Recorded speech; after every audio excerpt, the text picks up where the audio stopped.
Hello, everybody, and welcome to D4, where I, Dustin, and I, Devin. I'm back. Yeah! We co-DM a 5th edition game of Dungeons and Dragons. That's right. Hey. Session 122. Ooh. Wow. 122. And as I said, guess who's back? Back again. Devin's back. Tell a friend. Come watch D4 over RockPunch ATL. That's awesome. And I've clawed my way back out of the desert. And guess what I found out there, guys? It's pretty wild what I found out there. I found this beautiful and amazing Wilds Beyond the Witchlight, a Feywild Adventure campaign book. And in celebration of my return, as well as this new book release, we're going to give this one away. Yeah. Oh. So enter hashtag Witchlight, all one word, into RockPunch ATL's Twitch chat, and we will pull the winners at the end of the show. Just make sure that you have Twitch whispers turned on so we can notify you. That's right. And let's hear from our sponsors. Come closer. Yeah, you. Come closer. Now, I know what you're thinking. Now, my game's pretty all right. Got a good vibe going. But you know what you really need? Yeah. You need some dragons. You need some dragons in that game because the dragon depletion in your game is so high. You got dragon depletion syndrome. You got a lack of fire in your belly. You got a lack of flying lizards in the sky. You got a lack of all that shit, man. Well, I got the hookup right here. Fizzban has a treasury of dragons. Fizzban's treasury of dragons, straight from the dragon's mouth. You can meet Fizzban, the fabulous, a doddering old archmage, unlikely hero of the War of the Lance, divine avatar of a dragon god, and your guide to the mysteries of dragonkind, the worlds of dungeons and dragons. That's right. Don't let them fool you. Because Fizzban's treasury of dragons has all sorts of things. You want gem dragons, we got that. You want dragon gods, you want upgrades to draconic characters, you want all kinds of new dragons, you want dragon slaying options, you want dragon healing options. You got dungeons with dragons, and dragons inside of those dragons, and dragons pop out of dragons inside of other dragons. Fizzban's treasury of dragons has you covered, and you can get it, pre-order it right now at dndbeyond.com. Go to D&D Beyond Marketplace and pre-order Fizzban's Treasury of Dragons, which is available October 19th. You want those dragons, you get those dragons. Inject yourself with some dragons and move forward. Dragons. I don't have dragons to talk about, but I do have a couple amazing boxes I want to tell you about from Beetle and Grimm's Pandemonium Warehouse. First up, I want to tell you about the Wild Beyond the Witchlight box. They have both a platinum and a silver edition available, and they are absolutely going to be packed jammed full of amazing items. They've got the list on their website, so if you pop over to beetleandgrims.com, you can check that out. They also have a box that you can pre-order right now for the Tal'Dorei experience. It is the new Critter Box. They have 3 different versions of this available. They've got the Exalted box, the Exalted tier, excuse me, the Awakened tier, and the Arcane tier. And each one comes filled with different items to help you with your amazing setting of Tal'Dorei. And you also can get your hands on a badge set. They have these little boxes that have all these little badges in them, and they're really cool. And the wonderful thing about these items is that if you're kind of, maybe you need a little help with the budgeting because you can't afford to drop a bunch of cash on it right now, well, thanks to ShopPay, you can make the payment in for easy installments, and you set that up through their website. Just head on over, beetleandgrims.com. Check out what they've got on there. It's absolutely amazing. I think you're going to love it. And while you're there, run to their shop. They've got a bunch of t-shirts and game props and all sorts of wonderful things that you can get. So head on over, beetleandgrims.com, and tell them Goblin sent you. Hi, Ethan here with Eldritch Foundry, the best place to go to get the miniatures for your table. And they have fantastic miniatures available, but right now, they could use your help. They have a Kickstarter available right now for a new epic battle between orcs and satyrs.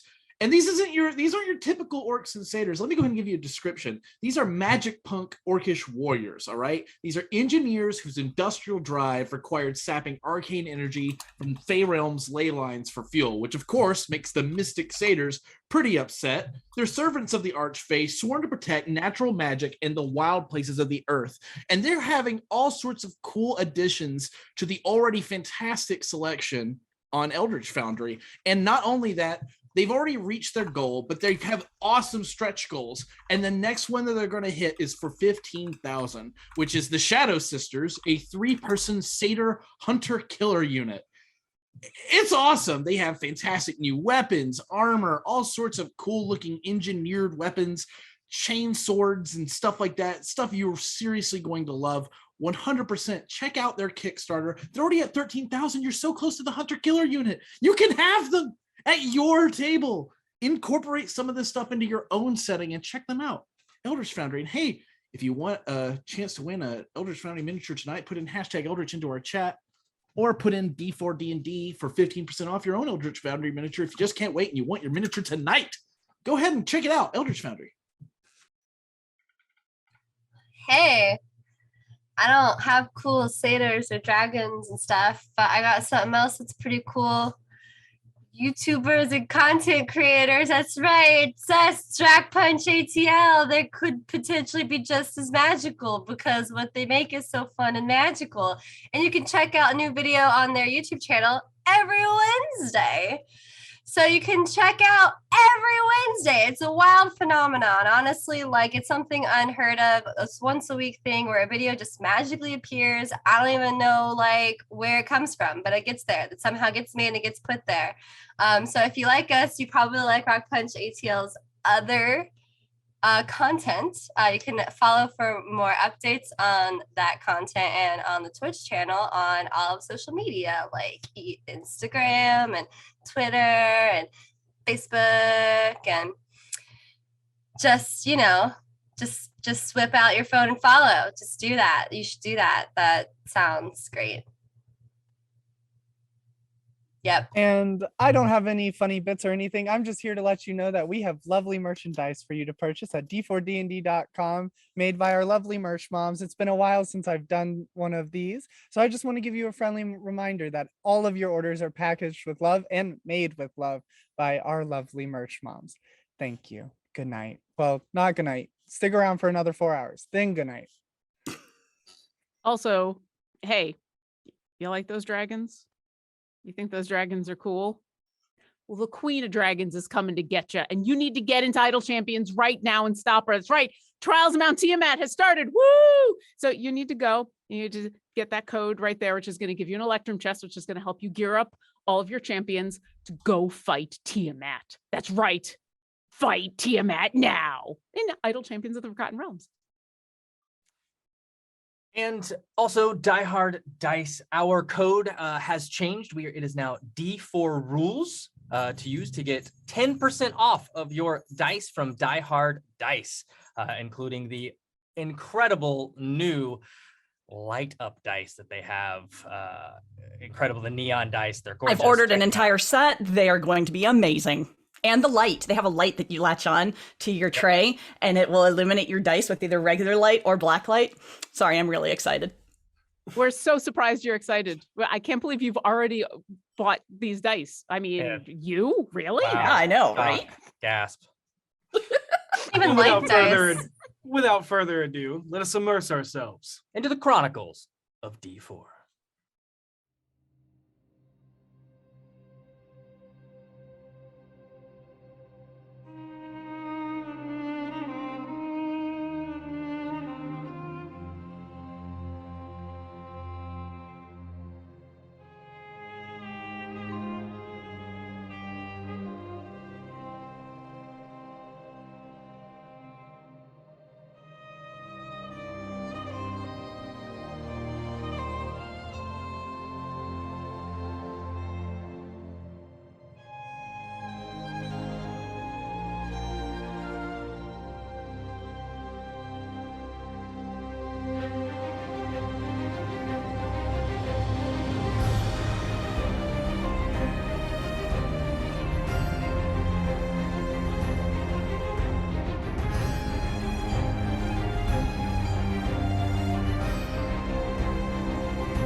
Yes. Last time on Delving into Dark Depths and Dreams.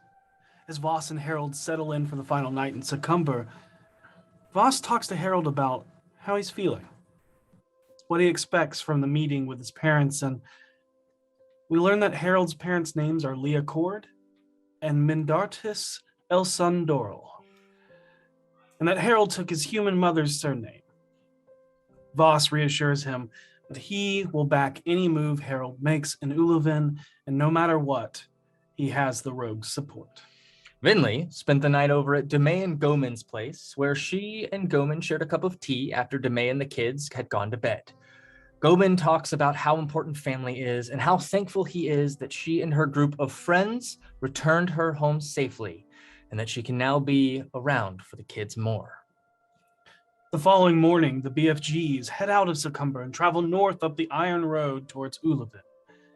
It is a 2-day journey, and halfway through the first day, Voss asks Finley to send a sending to Davil, asking the leader of the Doom Raiders to meet with him ASAP and to bring Blaven along. Davil returns the sending and asks if it is life or death, in which Voss responds with yes. Davil replies that he, Istrid, and Blaven will meet them in Uluvin by the time they arrive there. As the sun begins to set and the group starts their search for a suitable camping spot, Orkira spots several humanoid shapes hiding up ahead on the road. But before she can warn the group, she is ambushed by an orc riding a wyvern. The group engages with the orc ambush, and as one of the orcs crushes a tribal-esque idol, the party on the ground is enveloped in magical darkness. Harold's eyes glowing purple, piercing the magical darkness as if it weren't there, and only he watches as Seisha ignites her wings, but unlike every other time, they are no longer feathered wings made of mist, but black tendrils that form together to create wings made out of hands with eyes in the palms, as she has no trouble seeing through the magical darkness as she rushes Harold. The group makes quick work of the orc scouting party and keeps the wyvern rider alive after Vinley banishes his winged mount. The group focuses on Seisha, trying to bring her consciousness back as the Elder Eye has taken hold of her. Through Kira's greater restorative magics, she is able to cleanse her of the corruption. Seisha's mind is her own once more. Questioning the orc rider, they learn that the orcs were not involved in Seisha's turning and have no connection with the Star Mounts, the Cult of the Eye, or the Amber King, and were merely trying to ambush passerbys on the trail. They vote and decide to let the orc live as he calls his mount to him once again and takes flight, with a warning and a threat from Orkira that these roads are protected and to never be seen on them again, assaulting travelers. Making camp, Seisha has an idea on how to potentially help her guardian Solar and possibly gain control over her corruption. With the help of the group, she enters once again into a fugue state of her mind and confronts her mutated and corrupted protective Solar. With as much aid as the group could give her, she dumps all of her divine energy and power into her Seraph in the hopes to give it some form of control. And breaking through the darkness, and with her strengthened mind, she's able to break free, if only temporarily. As her guardian angel also gains control over these strange powers she has been given through the Elder Eye. That night, as everyone sleeps, Harold has a hard time finding rest. He tosses and turns, his mind on the impending meeting that will happen on the morrow. Seeing his parents for the first time in over a decade. Eventually, the exhaustion of the day's events and travel catch up with him, and sleep finds him.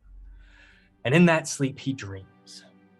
Harold dreams of being a kid again on the streets of Waterdeep, running from the Watch, returning home and feeling his parents' disappointment at being caught. He dreams about a time when he wasn't Harold, but someone else, someone he can't quite remember fully.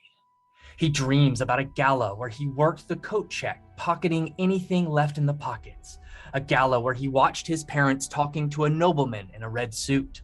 He dreams about the following days and his parents' pure hedonistic revelries while he continued to work the streets and con the people of Waterdeep. It was one of these days that he spent all day trying to make enough to appease them, but failed. He dreams of returning home to their disappointment, but only to find them gone, abandoning him, and the watch is quickly approaching. Harold dreams of a life in the streets and years busking and begging, but also he dreams of a moment. The moment the spark ignited within him. The moment that the fires of passion and hope lit within his soul. His dreams. The moment he vowed he would become the greatest bard who ever lived. He dreams of the years spent saving for the entry into New Ulm's Bard School. He dreams of the day he walked into a brand new casino, the day that at the time would make him the last bit of coin he would need. He dreams of sitting at the table and betting it all on the perfect hand. And he dreams of the moment he lost it all. Harold dreams of sitting alone in that casino. Hope lost forever. Alone. But also when hope smiles upon him once again. He dreams of meeting a man who offers him a job and offers to pay him greatly for his services. He dreams of meeting a man who will change everything. He dreams of shaking hands with a nobleman dressed in red, a man who calls himself the Rose. And that is where we begin tonight's session. The morning light washes over the magical dome barrier as you all begin to awaken from your slumber. Some more well-rested than others. Harold is the last to rise as he seemed deep within a dream state, but wakes with a slightly elevated breath and sweaty palms. Ethan, how is Harold feeling as he wakes up and knows that the next stop along the trail may bring him face to face with the people who left you all those years ago, abandoned, alone, having to fend for yourself on the streets, as well as the past that leads you down your dark past? It muted. Ethan. Harold is attempting not to think about how he feels. He's very focused on just getting up and getting on the road, and but he is clearly taking his time packing things up. He's just torn up, very anxious and unsure of what's going to happen. I would say that this is simultaneously one of the biggest mysteries in his life and also like one of his biggest nightmares. So it's very interesting to think about just exactly how he's feeling. Since you're just waking up, what would your passive deception be? My passive deception? 10 plus your deception score. 10 plus my deception score is it's 432. Is 23. Okay. I was close. And I'm sure that beats everyone's passive insight. So Almost. This Yeah. close. It's close. What was the number? 23. 23. You beat me just barely by 9. Yeah, you beat me just barely by 12. Yes. Harold will get up and will kind of well. Morning, Harold. Oh, it is. That is what it is. It is so bright outside. Would you like some breakfast? Yeah. No, actually, Would you- no, not really hungry. Okay. Would What you does your like hat some look like, shade? What was that? I said, what does your hat look like, Harold? Currently it is just he'll put it on and it's kind of his typical kind of fancy looking hat with with the feather that has an acorn tied on the end of it. Got it. Cavalier cap kind of look. Yeah, sort of kind of, yeah. One of the feather pieces is just slightly broken. But What yeah, were you saying, Vinley? Oh, Harold, would you like some shade? You look sweaty. I look around inside the dome. Is it like clear? It's Is it like gone now. Okay, well, yeah. Then he's Yeah. like, no, I'm fine. And just, I don't know. I'm a sweater, and I don't know what to Okay. tell you. Your She- your hat just goes poof into this big sun hat, just covering you entirely. See, this is I'm already feeling better, feeling good. Things are great. That It is a fashion choice. Is it? So, Oh, sorry. oh no, go ahead. I was gonna ask DMs. Is there any way I could have any sort of as V, I want to roll insight on Harold, but will I have any advantage just because I know him well, or? No, because that's why we asked what his passive deception was and what your passive insight. So he hasn't tried to deceive anybody just yet. So it's basically just his mannerisms and how he just basically is acting. And there's really nothing out of the ordinary right now. Oh, sorry. No, go ahead. I just feel like V would feel like not like his behavior is unusual, but just maybe like surprise. I don't know. Okay. Sorry. Go ahead and roll me an insight. No, roll me an insight. That makes sense to me. Yeah. Yeah, I just feel like we would feel think he'd be a little more somber in general. Sure. Of course. All right. He just looks sweaty to We'll me. roll this so. DC against your. Yeah. passive. All right. Well, it's still 12, so it doesn't matter. Yeah. V can definitely have those that feeling of V knows what today is, where Harold walks to, And how she would probably feel in his shoes. Yeah, but he seems in high spirits. Maybe he's just pushing everything down, trying not to let it get to him. Maybe he's just, he's a good actor, or maybe he's just trying not to let it get to him because he's surrounded by friends. Okay. All right. Thanks. Yeah. Who wants to roll the daily D20? Not me. I feel like today I should probably roll it. Mhm. Yeah, That is it's true. your day. Tis an auspicious day. It is an auspicious day.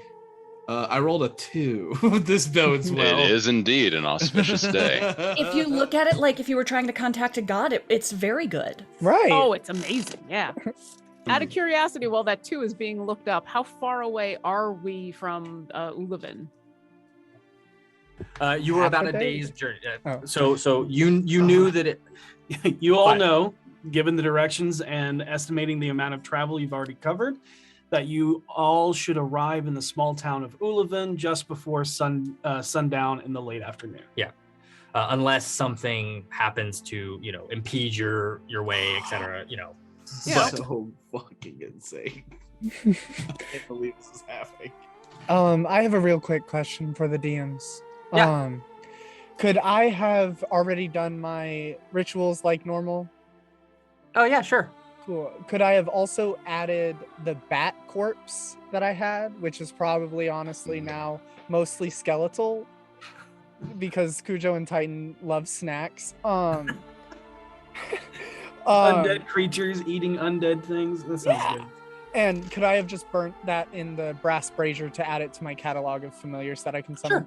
Yeah, absolutely. Thanks. And just so you know, if you wanted that one to be incorporated into the permanent, its year would start now and you'd have to upcast to get all of them. No. Okay.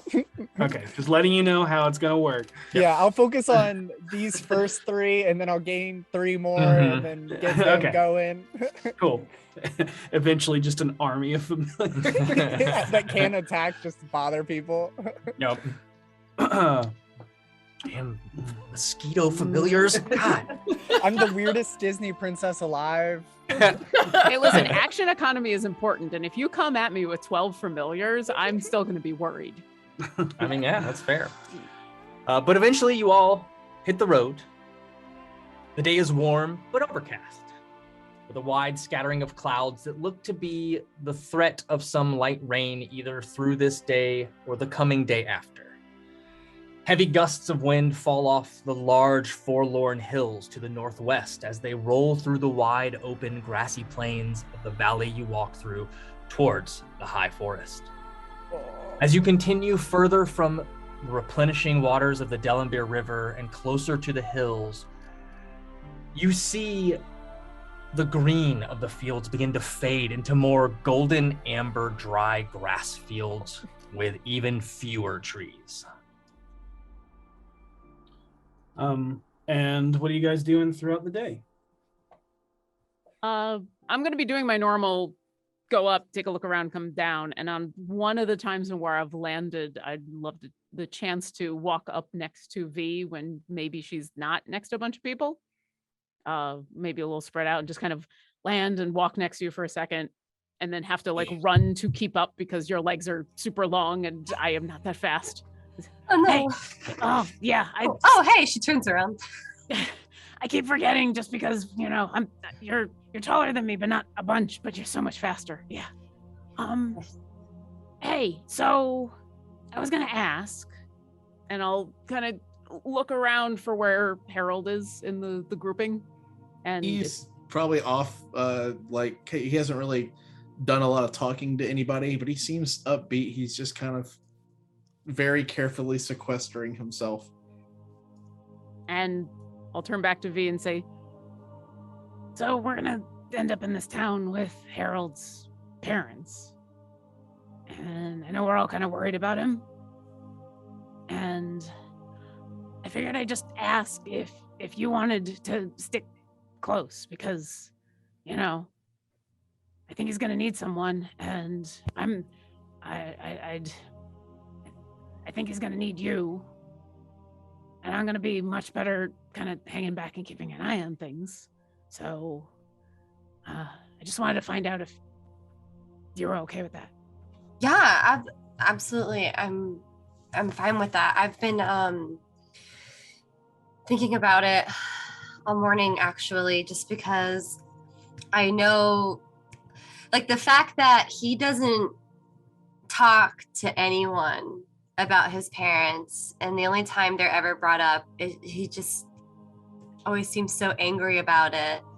And the fact that he's not saying anything at all now just feels wrong almost in a way.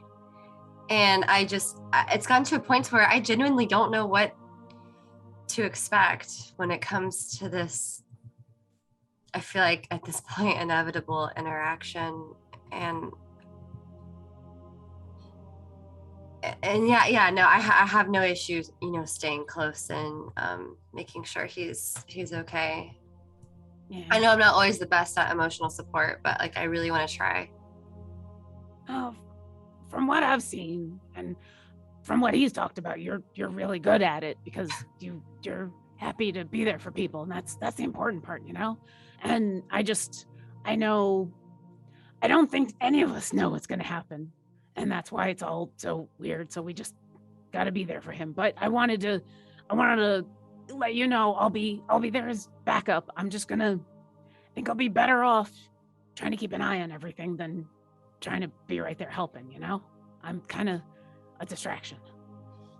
Yeah, I'm kind of waiting. I feel like signal's the wrong word, but waiting on some sort of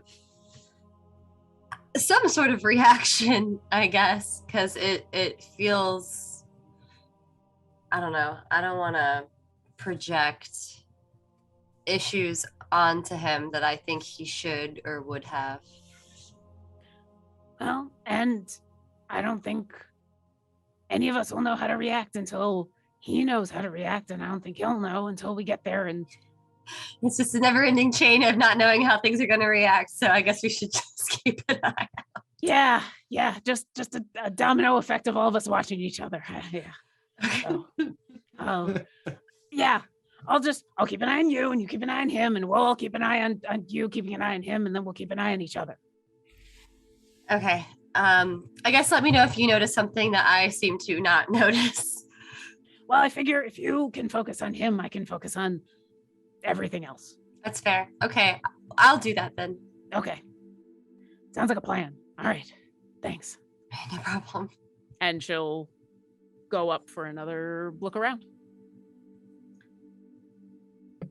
Oh, you have advantage on these now because I have my familiar back. Oh, okay. Would you like a perception check? I was talking about that more in the role-playing sense, but I will offer. If you're doing your rounds, it makes sense for you to be rolling perception checks. Otherwise, you're just enjoying the breeze up there. I mean, she is enjoying the breeze, but she also rolled a 25. So okay. Does anybody else Nice. want to roll for the rule of 2? I'll do the ground. Yeah. Okay.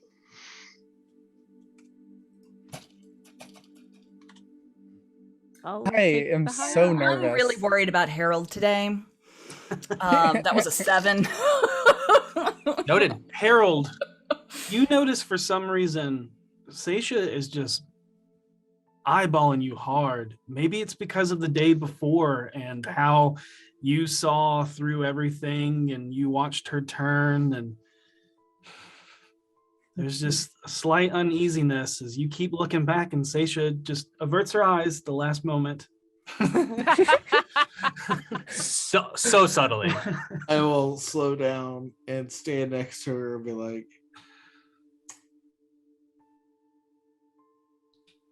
Oh, hi, Harold. I didn't see you there. yeah, did you not? No, I'm not very perceptive. That's a lie. That's Yeah. a big old lie. Yeah, I don't think you're allowed to do that. I'm not. That was bad. It's okay. I won't tell anybody if you At least I'm bad at it. That's good, right? You are awful at it. Thank But you. that's a good thing, obviously. Is everything all right? Do I have something in my teeth? Is it the hat? How you doing, buddy? Fine, good, even, I'd say. Just Yeah. playing it by ear. Everything's gonna be fine. Yeah. Yeah. Look, I'm just gonna say this, and it's gonna be really blunt, and it's not gonna be sugar coated because I am not that smart. But if you need a friend, you got me, and I know what it's like to be walked out on.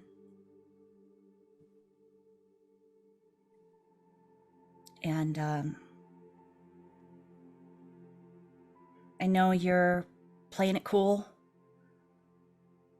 but I also know you've got to be a jumble of emotions right now. So if you need somebody to just be there with you without saying a word, you let me know.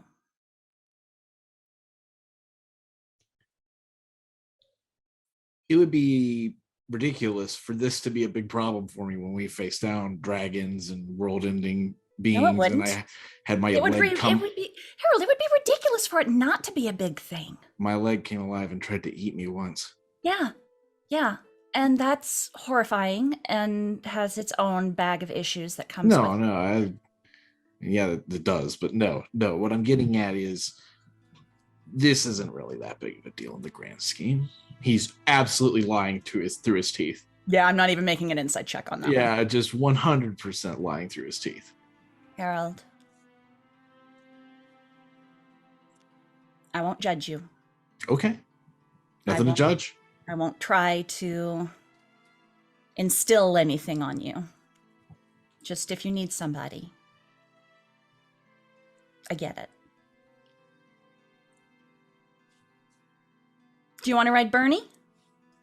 Sure. I'd be down to not be walking right now. Yeah. That'd be super great. I guess I'll get off then. Jeez. She was sitting there for that I was whole- going to get off and let Harold have my spot. Oh, good. I mean, you don't have to do that. It's your horse. I'll get off. Don't worry. No, it's fine. It's fine. Stay on. Oh, if you insist. And she grabs the reins. And Seisha will help Harold get onto Bernie. We'll hang out on Bernie. Oh, I was gonna offer a piggyback. Oh, well, I will transfer halfway there to piggyback. Give Bernie a break. And Magic. Harold does feel an actual sense of happiness at this, like just the subtleties of walking with this group of wild adventurers. He feels the love in the air. It's just he's still fighting it hard. So hard he's fighting it. So is Ethan right now. Jesus Christ. I think we're all collectively just like, no, let's Awkward. keep talking so we don't ever get there. Yeah. All right. Everybody except Voss. Voss is like, let's get there and kill them. You don't know what Voss is thinking. I mean, I can't say that's not what he's thinking. But at the same time, don't know that for sure. I don't know if I even need to roll an insight check. Yeah, we I haven't. haven't my said passive- anything. We And my haven't passive really- insight's Clown. 11. Oh man, that's it. You got him. You got him. But Orkira, Hi, yeah, that's me. What's up? yeah, up ahead in the distance, you're the first to see a small wagon pulled off to the side of the road, carried by a single horse, headed in your direction away from the town. And as you're slowly hovering back down to possibly tell the group, you notice that they seem to be looking through their carriage for something frantically. You see a bunch of wild hand gestures and obvious signs of distress. Okay, just one person in this horse-drawn carriage? There's two. There's two? Okay. And just the one carriage alone. Correct. Yes. Who's in the lead right now on the ground? Okay. Probably Bernie. Yeah, I'll drop down next to Vinley and Bernie. There's a carriage and a horse coming up. Two people inside. I don't Do I think it's need to anything to be worried about, but I'm being extra cautious because it's worth it. Okay. She pulls out a wand. I mean, I don't think this is the kind of shoot first and ask questions later situation. Figure I'd just let everybody know. Well, I'll pull my weapon out just in case. I'll Yeah. hang back into the rear end of the party and go stealth, All right. I'll go up front. just in Um, case. Kind of just using the party. There's not a lot to hide behind. It is open plains with like Ah, a damn. small birch tree here or there. Yeah. You can hide the behind tree- No, The flaming horse. that's not going to be flaming very horse. helpful. And Seisha on one side or Kira on the other, and we just make a giant wall for I'll just- Boss to hide behind. I'll just take up the rear and look for any signs of potential ambush. Although I think Okira would have seen that in the air. But And this road is, I mean, it's scarcely a road. It's more like two wagon tracks laid down to where, like, between where the grass is in the center. So it's an obvious trail, well-traveled trail, but not a road by any means. But Orkira, you're the very first to hear them, but you can also read their lips as they're making no attempt to hide their frustrations. And then the rest of you begin to hear the tail end of the conversation if you all continue to approach. Well, we're Yeah. gonna meet, right? We're gonna. They've stopped. They've So stopped. yes, you will Oh. eventually run into them, but they're not moving. Yeah, Just- they've Okay. pulled off to the side. And you see, glass. What do you mean glass? I'm telling you, it's glass. It's just colored glass. You looked at those gems just as well as I, and they were not glass. You're just trying to trick me so you can take them for yourself. I am not, you idiot. A mighty bold of you to accuse me of trying to steal obviously fake gems that are just rough cut glass when you could have traded out those worthless shards for real gems behind my back. Wow. So now I'm a thief and a liar. Maybe you just don't want to admit that you got swindled into buying glass. Do you even realize how dumb you're being right now? If I got swindled, you also got swindled. Well, what do we do? Do we turn around and go get our monies back?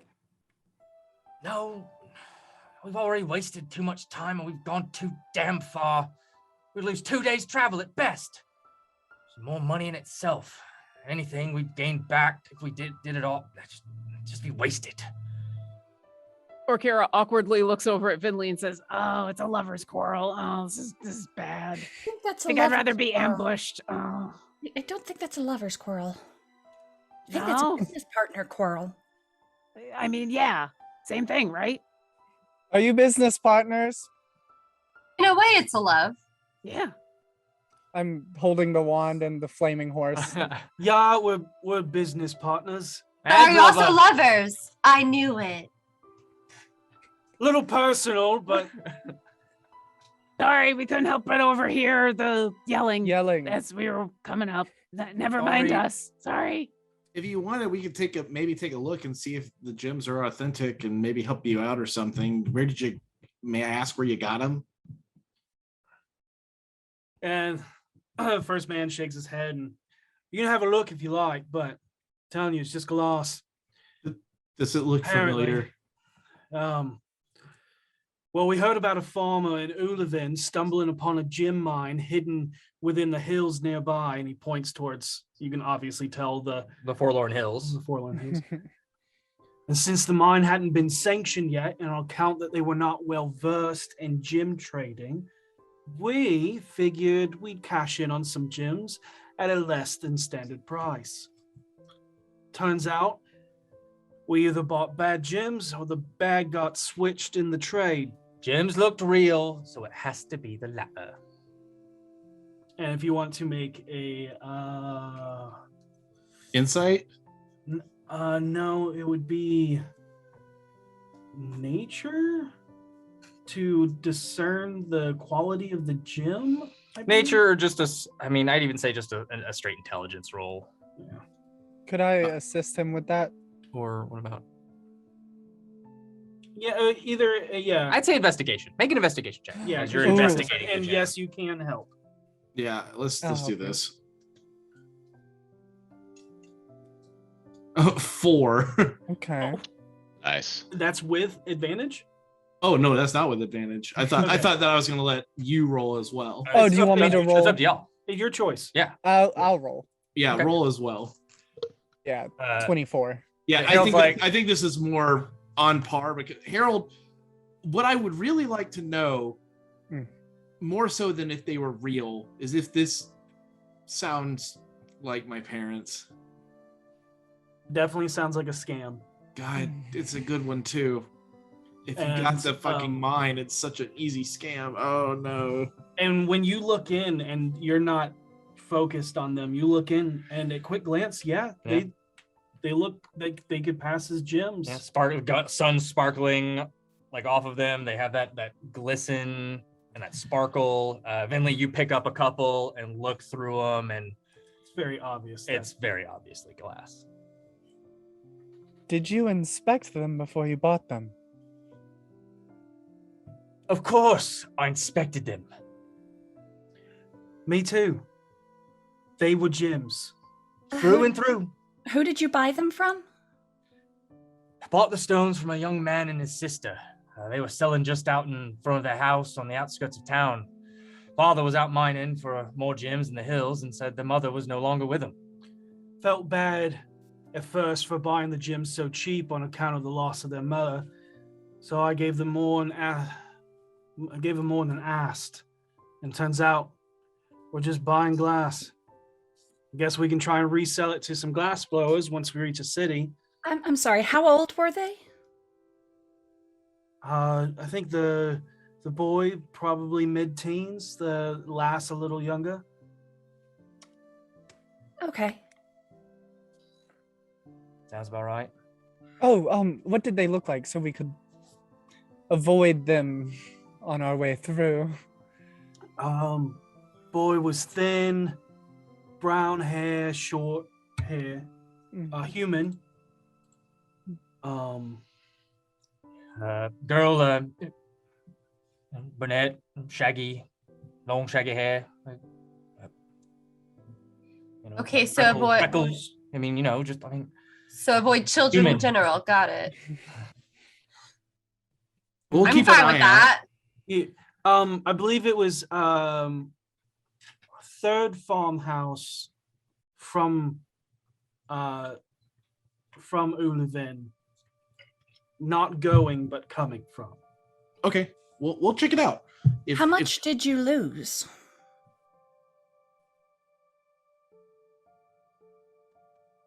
I'd rather not say. Well, can You kind of see just shame. Yeah. I'm going to make a persuasion roll to convince him like nobody's going to judge him. I'm like, hey man, look, we've all been swindled sometime. We're trying to help you out here. It's not. This isn't like a. Give me a perception No. check. I Uh, hate to say it, but do I give him disadvantage I, just for my countenance staring at them? I still roll only a 12. Only a 12. Look, if I don't have much, at least let me leave with my dignity. That's fair. Totally Andrew? fair, and I apologize. And your glass. Don't forget your glass. Actually, before you leave, I was just kind of wondering because we're traveling through here, and like Seisha said, that information is really, really useful. Is there anything else you can tell us about Uluvin in general? Because we're going to be ending up there tonight. Anything we should look for? Anything we should avoid? I mean, it's not much to tell. We passed by it. We didn't stop. And most travelers give it a wide berth just because it's really not much to look at. I mean, they recently had a new building come up after rumor of the town being demolished a year ago, but other than that, there's not much to say. What do you mean by demolished? What happened a year ago? We're real close to the Forlorn Hills, yeah? These roads are dangerous, and there's giants and all sorts of dangerous creatures. Don't know details, just, know what you hear on the road. Okay, But- well, Vinley, I will say, because you rolled so well on your appraisal, if you were to equate the color of the glass and size to what their gem equivalent would be, you would estimate that the actual price would be somewhere between 500 and 600. Oh my god. Ooh. I do not share that information because I know Seisha's going to try and pay them back for it. No, I'm going to just say, hey, that's karma. You shouldn't have tried to rip people off. Oh. And that being said, you do know that they were like, oh, hey, we'll buy these at a cheaper price because you don't know what you're selling yet. Mm-hmm. However, what Orkira will do is reach into her bag and pull out 10 gold and hand it to the one and say, for the information, because I don't like going in blind anywhere. So thank you for that. They both take it and they're like, much obliged. I'm happy to help. Yeah. Yeah. I really You can appreciate see that. their shoulders kind of pick up a little bit more, and they're still definitely defeated, but there's definitely a little bit more of a, maybe this day isn't gone to complete shit. Yeah. We can make it to Succumber and maybe have a good night there. Yeah. I like to think that was like the last action of our interaction, yeah? Yeah, they've headed off, and As they start on to their way. go and they're like, cool, we're gonna have a good day. I say, watch out for the orcs. And we just keep riding. You took way too much glee in that, Venley. It's so much fun. Mm. You're the one who tells me I need to joke more. I do, that's true.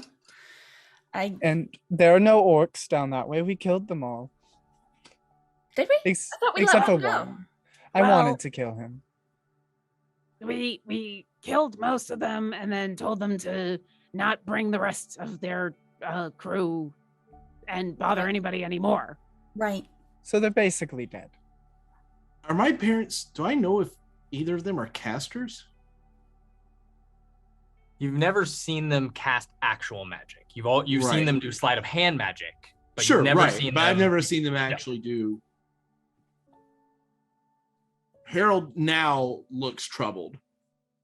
It's as if he's trying to see how somehow clearly this has to tie to them, and he's trying to put it together. You But okay, it's- buddy?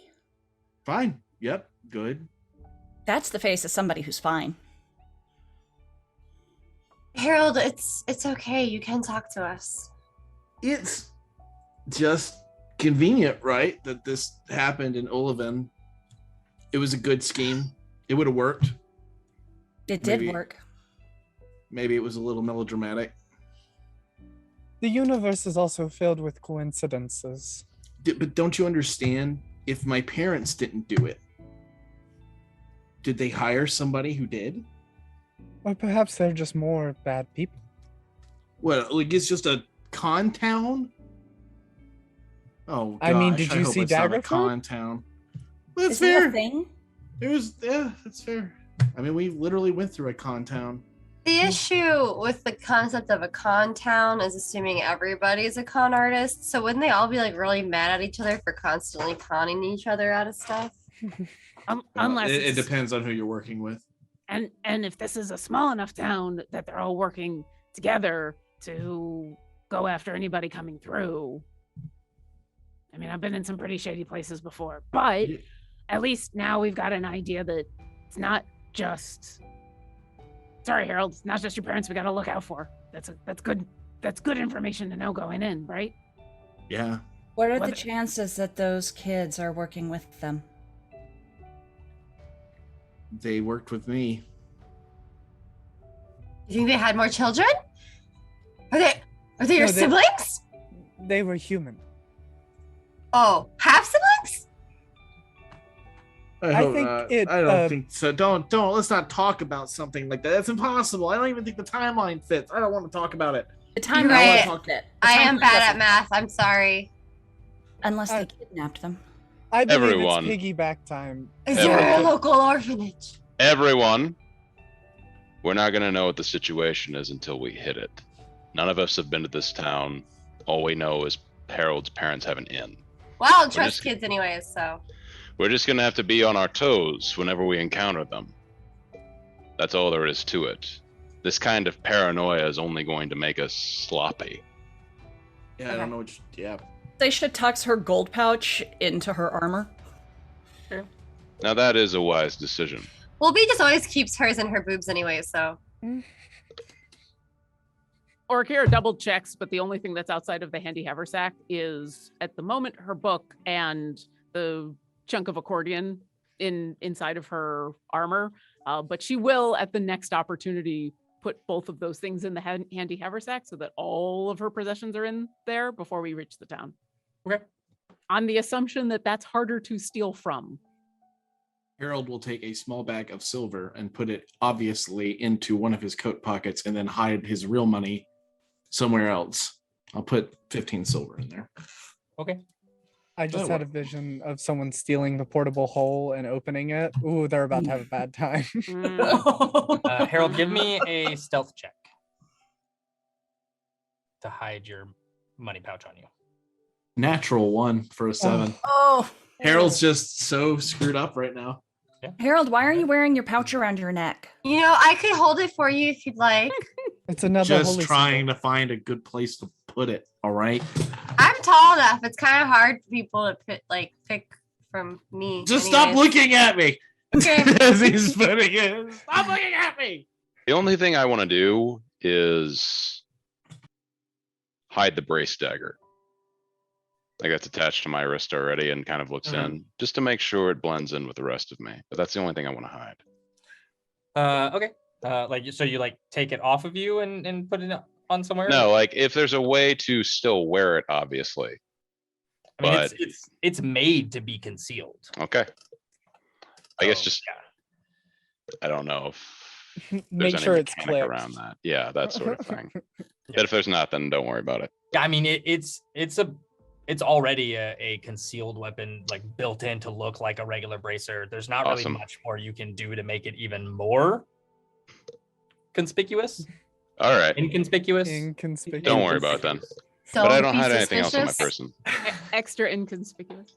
Don't I be should do that. suspicious. As Orkira is putting her book in the bag in her haversack, she'll look at everybody and say, "So I'm doing this mostly so someone doesn't try to steal it and then get themselves burned. But if anybody else wants to like put something in the handy haversack that I got, because you have to think about the thing you want to grab, and so I'm assuming unless they grab the whole bag, that's gonna be pretty safe, right? So if anybody If wants you don't to, put money in, the first thing they'll think is money. yeah, that's true. But once again, they gotta get at it. And then they That's gotta stick going their to- hand in it, and then they gotta think about it and And would get like to- away. get away. And I have my faults, but I would like to think I would notice someone doing that. And she pats the bag at her side again. Remind me to stay very close to you. Oh yeah, Is my anyone else excited? No. is nervous considered excited? If you It's a channel the form energy properly, you know? It's a That's form that's of what I did excitement. before, like tests and stuff and fights. You know, I'd get nervous, but then I'd convince myself it was just excitement. But I mean, we're about to get answers. Harold's about to get answers. Okay, I think answers for you is a little bit more exciting than it is for the rest of us. Oh. I'm not. We'll see. Okay. I think at this point, answers are better than wondering, but that's just me. You all continue on. The road you're walking becomes drier and dustier as you notice the loose dirt, even on the well-traveled road, kicks up with every step. Up ahead, you see a few scattered farmsteads dotted within a sea of dry fields and arid crops of wheat, corn, tomatoes, beans, squash, and a few grapevines. The slow setting sun cascades over the approaching farmstead with a beautiful, warm golden hue as it begins to fall behind the cascading hills and mountain range now directly on the west on the horizon. Do you guys want to stop at that house or just look at it or anything along the way, or do you want to just wander straight into Uluvin? I definitely want to check out that house. 100%. Yeah. Because I'm betting nobody fucking lives there. Check out the house. All right. Are you guys just walking up? Are we I mean, it's hard to stealth because literally you're in an open plains, but Yeah, no, I'm literally just going to walk up and just kind of like take a peek around and see if there's any signs of people living there. Okay. I go knock ahead on the and- door. Oh, okay, there you go. I was going to say, Harold, make a perception or investigation check Okay. as you're walking up, and then Seisha's going to walk straight to the door. Are you doing a perception check or an investigation check? I'm doing perception. Okay, I'll give you advantage. I'll have just finished a flight and come on down and kind of given you a description of the lay of the land Okay. so that I can help you. I will roll another one then. I don't think it'll beat that first one. Thank goodness. A 21. 21? Okay. As you're walking up, you're walking past the high grass, down this long, dusty trail that kind of forks off from the main road to this house. And as you're walking up, it looks fairly normal for a farmstead. You see Orkira making her rounds up above, and the front of the house looks very well organized. There's a chair or two sitting out front, but you start to notice that although it looks presentable, it doesn't look lived in the sense of a farmer always has tools ready or signs that there's Yeah, I look for like muddy footprints and stuff like that, and I don't see things like that. You do see footprints because people have been around this area, but it's not muddy by any means. Very dry area. The rain hasn't begun to break the sky quite yet. And as Orkira lands, she tells you and lets you know that the fields of this area are overgrown with the natural weeds and other things that they're not tilled. Yeah. Gotcha. It's not crops and stuff like that. But you notice that that's on the back side, and the front side looks very well. Right. Yeah. Yep. Oh no! Seisha, My You come up God. and you knock on the door. Moment passes. No answer. Yeah, let's go to this end. Okay. And now you guys are seeing a complete change in Harold, where before he seemed so carefree and calm, he is visibly shaking and is sweating and has his eyes on the ground as we are getting closer and closer. Orkira, you not shaken with the thoughts and also still perceiving. You look through the window and it does not look like a very furnished house. It is very obviously not well lived in, but you do see a couple of chairs and you see a small crate of quick bite food, stuff that can be stored. But it's not set up on a table. There's no like fully furnished kitchen or anything like that. Just looks like somewhere somebody could sit and squat, maybe. Orkira's got her snout pressed up against the glass, and so there's like steam coming off. Yeah, she's doing one of these. She's like, Harold, a box of snacks, but not much else. Harold, are we calling you Harold, or should you have a code name? Do you have a secret name? Harold's fine. Harold's They fine. don't- Okay. They don't know it. Isn't It's not Oscar. isn't Harold the secret name? Yeah. I didn't know if they knew it or not. I don't see how they would. I don't know. I don't know as much about his history. That's currently pedantic. What is it you're trying to tell him? Oh, I was just asking if he had a secret name or not, and he said Harold's fine. Harold's fine. Okay. How far are we from the town? And You can like, see is the there a town. wall or anything? There's No, not there's a no wall. You can see the town up ahead. Okay. And are you guys making your way towards it? Yep. I'm gonna saddle up next to Harold. I'm not gonna do anything. I'm just going to walk next to him, and if I get an insight of whether or not he's okay with being touched currently, I will put my arm in his, kind of like he is walking me. That kind of like armrest thing. Yeah. Sure. Of course. He doesn't stop you. Then she'll just grab a hold of you and just kind of steady you while very subtly casting prestidigitation to make sure you're not visibly shaken looking. Okay. Just outside of the town, I'll actually hang to the back of the group, and I'm gonna cast Enhance Ability on myself. I'm gonna do Owl's Wisdom. And so from the back of the group, you hear Kira go, "Oh, oh, that's weird." So for the next hour, I'll have an advantage on Wisdom checks. Okay. You And guys look back, and her eyes are wide.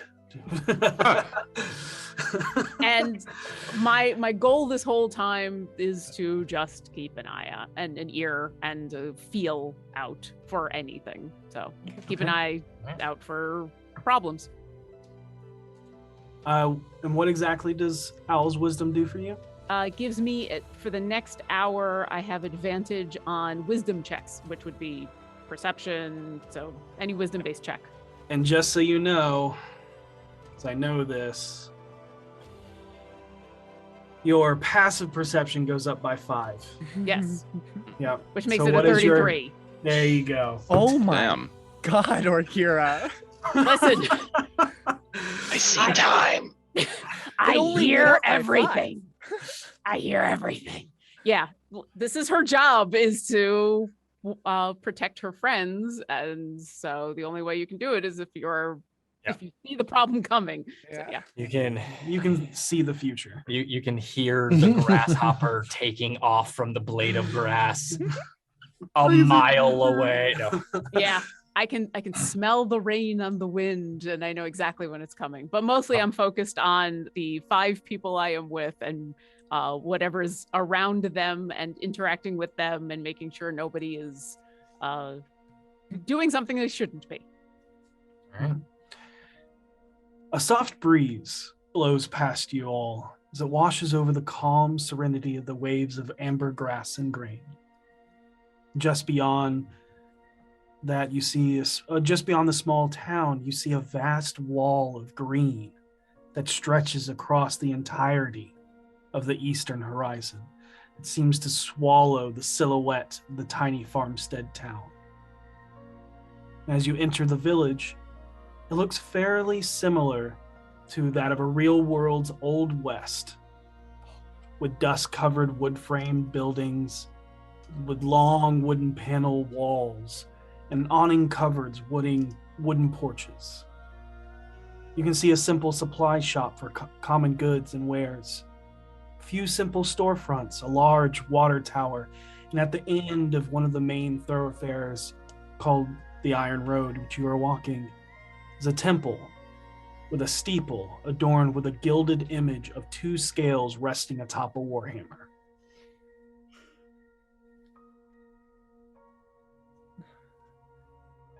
You want to roll it? You can. I know, I recognize that one. You should. Mhm. It's a It's- very simple DC. It's Tyr, right? It- Yeah. Yeah. Oh, Okay. yeah. Cool. Yeah. Yeah, we You know don't even need to him. roll it. It's Tyr. Oh, okay. Yeah, we know him. He's cool. Yeah. Yeah. The maimed god of justice. Oh, Oh, that's ironic. I haven't thought of Celise in forever. I should send her a sending. Who's Celise? Oh, a paladin I met a while ago. Yeah, was also helping with all the stuff that Harold and all of you were helping with. Distractions. I'm sorry. Yeah, No, I just it's hadn't. fine. It's fine. Yeah. Oh no, we actually very much enjoy hearing about your other friends on different planes of existences. I didn't get much of a chance to hang out with her. She was helping defeat a giant statue at the time of Briv that we were trying not to look up, but she was really amazing. So yeah, but she worshipped Tyr. Well, she's probably a good person then. Let's see if we can find the inn. You wander around town and you see a few strange things as well as overhear a few others talking. The town is alive as it begins to wind down, and you pass by a very small building that looks to be built almost to resemble a small private shrine built off the side of one of the buildings in an alleyway near the forest side of town. However, you notice it is not a shrine as there is no holy symbols to it, but a small currency exchange of some type for the high forest that looks to be closing soon. And as you're looking at that, a young girl in a papers courier's outfit wanders by you and goes up to an elderly woman who hands over a small, simple coffer with a letter tucked into the twine wrapped around it. Orkira, Seisha, and Vinley, you three overhear the conversation. Oh, hiya, Mrs. Gilderfast. How are you this evening? Good evening, Lashana. Mail's running late today, I see. Ah, yeah. Sorry, Miss Gilderfast. It's been a busy day. You got another letter for your grandson? I do. He's gotten robbed again. I really wish he would move out of that dangerous city, but he's trying to make his way into the College of Magus Concilium there. Yeah, I hear Baldur's Gate can be quite dangerous. But I'll take this to the mail center and tell them to take extra care of it. You're a good girl. Here, for your troubles, and hands over a few copper. Oh, not necessary, but much appreciated. Thank you, Mrs. Gilderfast. And you see her just skip down.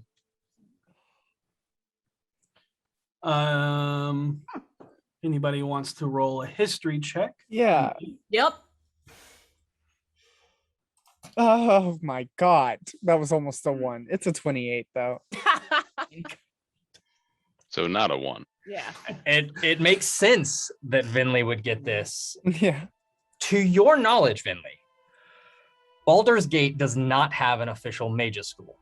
It does have magical shops for components and even houses some fairly powerful wizards, which someone could potentially coerce into teaching them, but not an official school for mages studies or place known as the Magus Concilium, which translates to the Mages Council.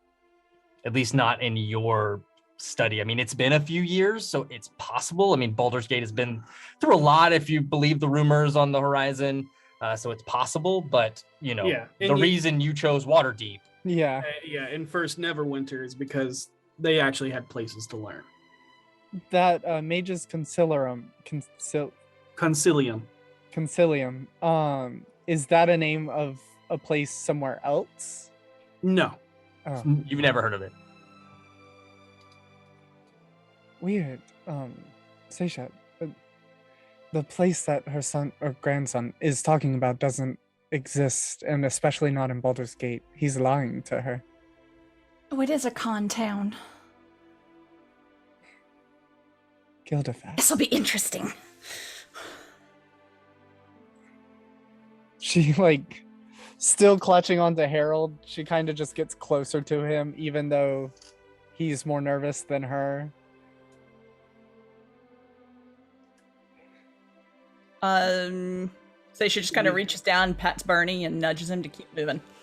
All right. You hear from the alleyway. Last call for exchange. Last call for exchange. Closing for the night. Should we do that? Is that a But- thing? What's the business? You see that what the sign says is the High Forest Currency Exchange. Oh, Can I roll a history check again? Like, Yeah, sure. is it necessary? Oh, cool. 26. 26. You don't know very much about the traditions and culture and how currency works exactly in the High Forest, but you do know that it is inhabited by many elves and barbarians. And you know that elves and barbarians don't really care about coin as much. Barter speaks well, and very commodity items that mean something have more weight, if that makes sense. Is it necessary? No. Could it Is possibly? helpful? Yes. Should we exchange for bartering goods? It's not necessary, but I could would wait help till us. tomorrow when we have a better idea of what's going on. All right. We that's don't I know what thought. we would need right now. Could I see like a sign from where we're standing of like hours of operations? You notice that there is no sign that has hours of operations. And as you're looking over this place, it's kind of about the size of an outhouse, but the front is divided by like the top half is a wooden screen mesh that's almost like a confessionals booth. Confession. Mhm. Yeah, and there's a teller's box kind of in the It's like a ticket booth. yeah. This place you- makes me extremely uncomfortable for no reason. I'm going to ride over to it. Excuse me. Would you be opening tomorrow? What time do you need me to be open? Oh, I don't know. I was just going to see if you were going to be open. Kind of make my own hours here. Oh, okay. Say meet at noon? Noon it is. Thank you. How many pounds are you buying? I don't know. That's why I need to wait till tomorrow. Fair enough.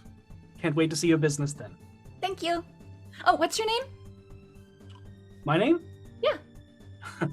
My name is Joffrey. Joffrey. It's a pleasure to meet you. I'm Seisha.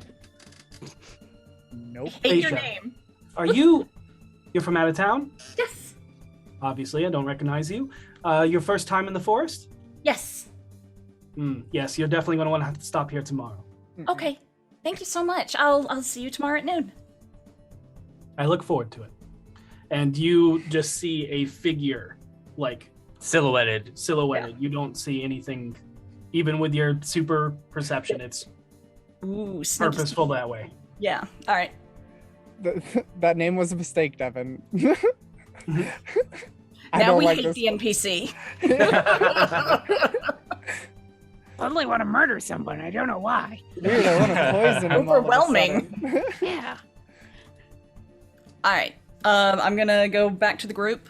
So I'm gonna come over here at noon tomorrow to do an exchange. Kind of exchange. Barter goods or something? It's typically customary that when you enter the High Forest, it's typically elves and barbarians in there, and they don't really care about our money. So typically, you buy something of value to them. Currency Before exchange. Exactly. Understood. I am keeping my eyes open, ears open, mind open, I guess, for devil. Whoa, my stomach just did a thing. That was a And- visceral reaction to a name again. Whoa. Yeah, we were so focused on Harold and everything going on there, we totally forgot that yes, there's a devil coming. I don't think I've told you this.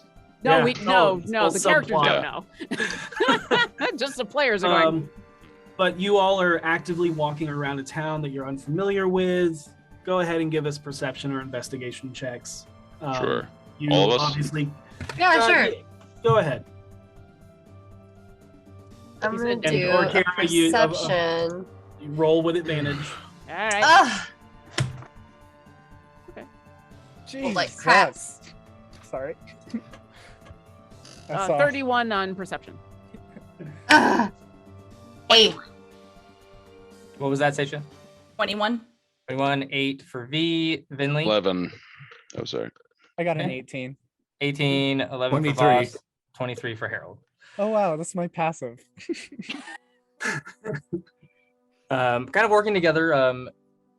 Some seeing better than others, but you all look around the town, and together you find two places of what you might be looking for. The first one you see stands out amongst the rest as a dark spot in the dust as you notice a wooden building painted black with a large set of saloon doors. The building looks to be constructed from a mixture of new and old boards mixed together as signs of heavy repair. Hanging above the entrance are a set of massive bull horns, and over a sign that reads Black Bull's Tail. Someone saw a red door and they decided to go for it. You can see through the large dust-covered window panes a few of the town's farmhands taking their break from the long day as it begins to wind down before heading home for supper. However, it just seems to be a simple saloon bar, and possibly not a great one at that. Something you do notice is that a few homes and buildings here, and something that you do realize that you saw, at least in the closer homes around the farmsteads around the town proper, are small empty bowls, but not like soup bowls, more like salad bowls. So it is slightly larger. Empty bowls, bread boxes, sort of like marked mailboxes or community book cubbies, but they're all empty. They all seem to be marked with some type of dried and flaky brownish paint, like a streak across The side. of it. Can I roll history to see if I've ever heard of a situation where it's like a town food pantry? Like Sure, that? roll a history. Can I roll that as well? Sure. Can I roll it with disadvantage because of Vinley's Sure. history with No, community? you should roll it with advantage because I Sure. got an 8. Sounds great. Love it. roll the disadvantage. 11. I got a 2. 11. It could be anything that you're thinking of. It could be one of the many things I listed. It could be them all coming together to help something as a community. It could be a ritual of some sort. It could be an offering to Tyr, even. There's Yeah. many, as you Yeah. know. Yeah. There. Is there anybody there- in the street around us at this point? There's some wandering people, but they're mainly going to their homes or going to the Black Bull's Tail and this other place that you kind of see Harold and Orkira standing in front of. And as you round the corner, you see a 2-story building that seems more out of place than anything you've seen yet. It's a more Germanic style, similar to the many buildings of Waterdeep, with a sturdy stacked stone base floor and a wider wooden upper floor with steep, angular wooden tile roofing. Harold, as you look at this building, everything fades away and becomes blurry as you go into a tunnel vision. Sounds deafen to your ears, and you feel like something is gripping your heart and your chest, while a small sign wreathed in a thick rope hangs above the entrance as it sways in the wind, almost teasing you, beckoning you to come in to the inn known as A Cord Above the Rest.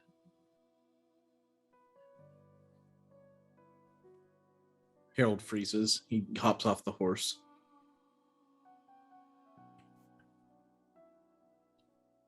There it is. Ready?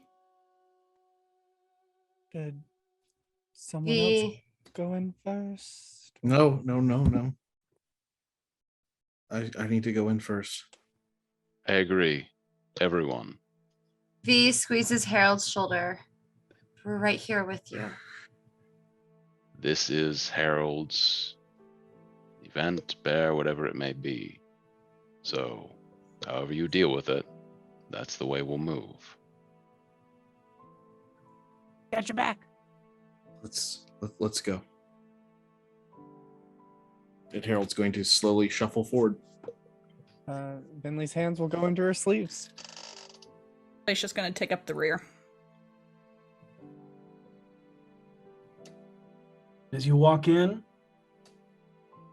it's a quaint inn filled with a few people enjoying a nice meal and a few goblets of wine. And as the last person enters and the door closes behind you, a shelf near the front entranceway shifts along the wall. It seems to not be held up sturdy enough.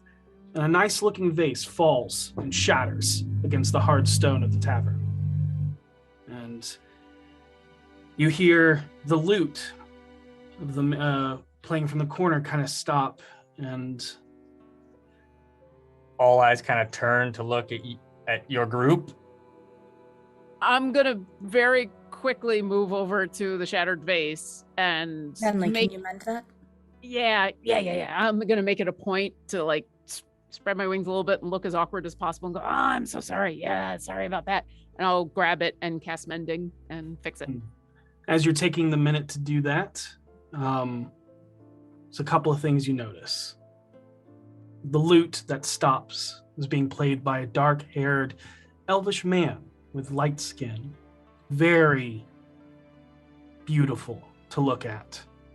And he was singing with an extremely smooth and soothing voice.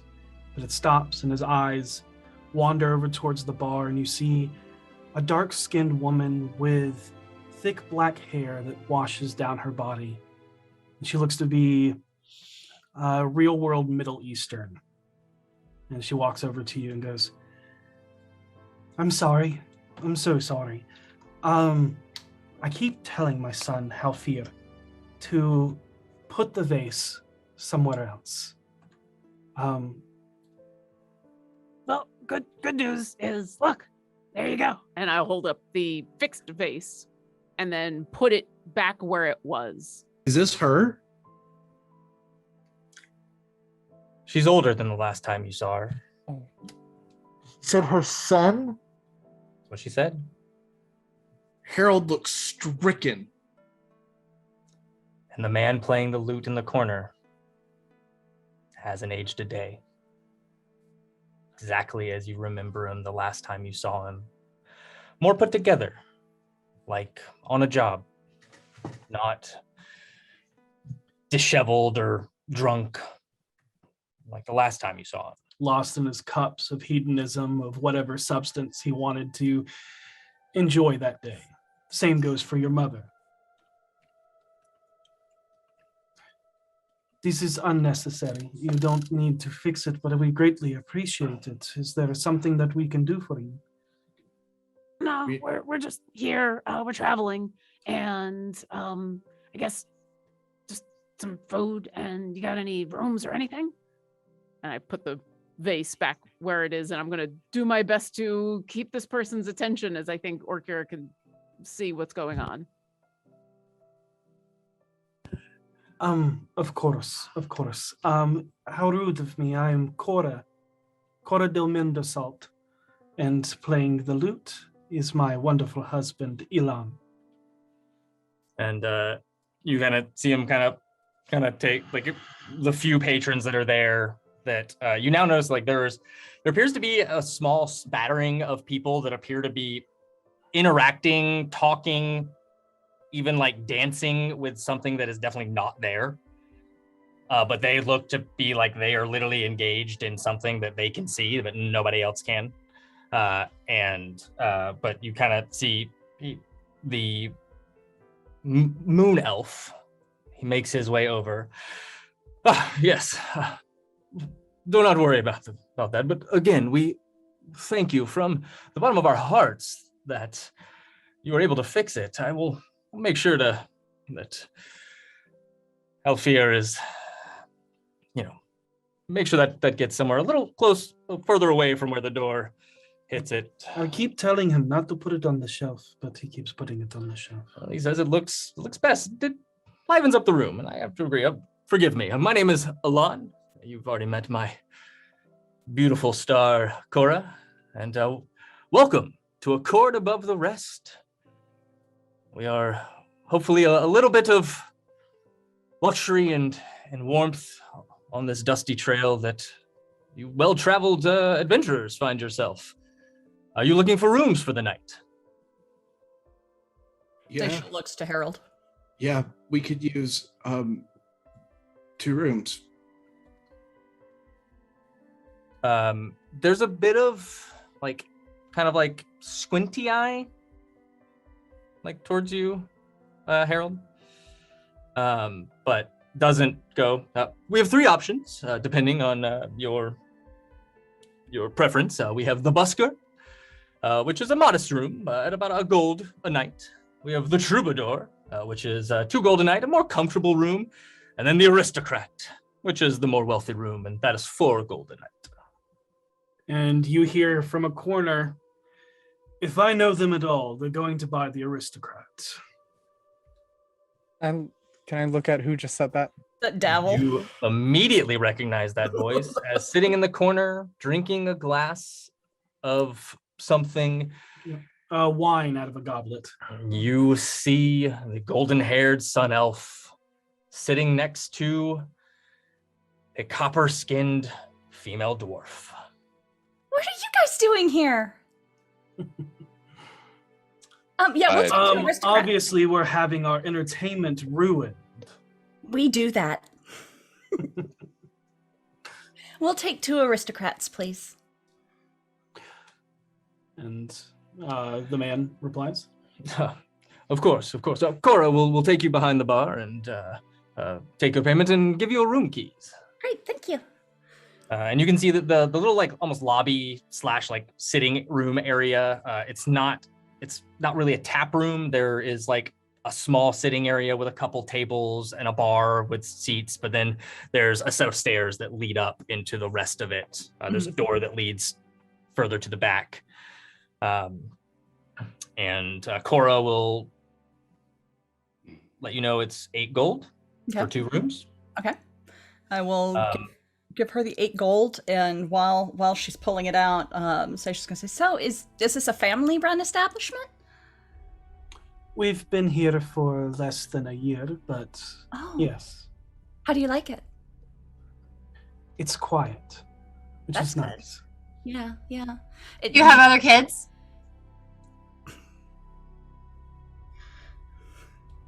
And looks at you kind of strange. Her head cocks to the side. And I just feel like since it's family run, that there would be more people in other positions. I don't know. You said you have a son, right? yes, how fear. Halfias. Got it. He's our son. How old is he? He's turning 11 this year. Oh, that's such a fun age. Oh. Harold does not look like he buys this. But he's not trying to put off the air of I don't trust you. But it's just he kind of rolls his eyes at that. Just keeps on going. V is noticeably upset on Harold's behalf. He just doesn't believe that it's true. Because how convenient is that? Oh, we have a kid that's clumsy. So, did you own an inn before you were here? Or is this a new business for you? We have spent many of our years enjoying inns. Are you familiar with the Seldarine? The Seldarine. No. Yes. No, I don't believe I am. We are worshippers of Alubal Orfeleru. I would like to make a Religion check. And through his blessings, we have spent many times in many different taverns. 21. 18 and 21? Yeah. You know that this is a demi-power within the Seldarine. Okay. It is also known as the Merry Magician or the Reveler. He is the Seldarine god of hedonism and enjoyment, but never to a point that it pains others. Oh. Well, I guess you've led an exciting life then, if that's your path. Well, the worshiping the Seldarine is an Harold. amazing path. Yeah. You've never heard of this god. Yeah. I mean, if you want to make a religion check, you can, but you've never heard of your parents speaking of this. As far as Harold's concerned, everything they're saying is bullshit. So he's not looking into it. He doesn't believe it. Whatever. But he's looking progressively sadder while he's watching them. Well, I could use a drink. What would you recommend? What's the strongest one you've got? We have a few very strong liquors, but if you want something that dances nicely across the palate, we have a few wines as well. I just wanted to know what the strongest thing you had was. I'll get it for you. Thank you. I'm just going to go get a seat over here at one of these tables, if y'all don't mind, real quick. And Sure. he's going to go and he's going to sit across from where his father was sitting with the lute. Uh-huh. And he's going to pull the accordion and set it down heavily beside him, waiting for his father to sit back down to play. Okay. Again, your Cora, there's a little bit of like hesitation as she moves, like her eyes linger on you for just a second before it moves on. Now that conversation kind of has started to happen, Orkira has tried to sit back again and just keep an ear and an eye on everything. What do I get any read on these two people? Do I get a sense of how much truth was in any of these statements? Are they obviously hiding things? Give me an insight check. Okay. Good With luck. advantage. Yep, but we'll see. Good luck. It's a dirty 20. 20. Okay. You notice that when they look at Harold, it isn't like a recognition. Mm-hmm. Like, oh my god, I know who that is, but it's kind of like a very distant memory, maybe somebody they've met before, or the fact that he kind of slightly looks like his father. Mm-hmm. I will also, with a dirty 20, give you nothing they have said has been a lie. Oh, no! I'm gonna Wait, throw what about up. their names? What about their names?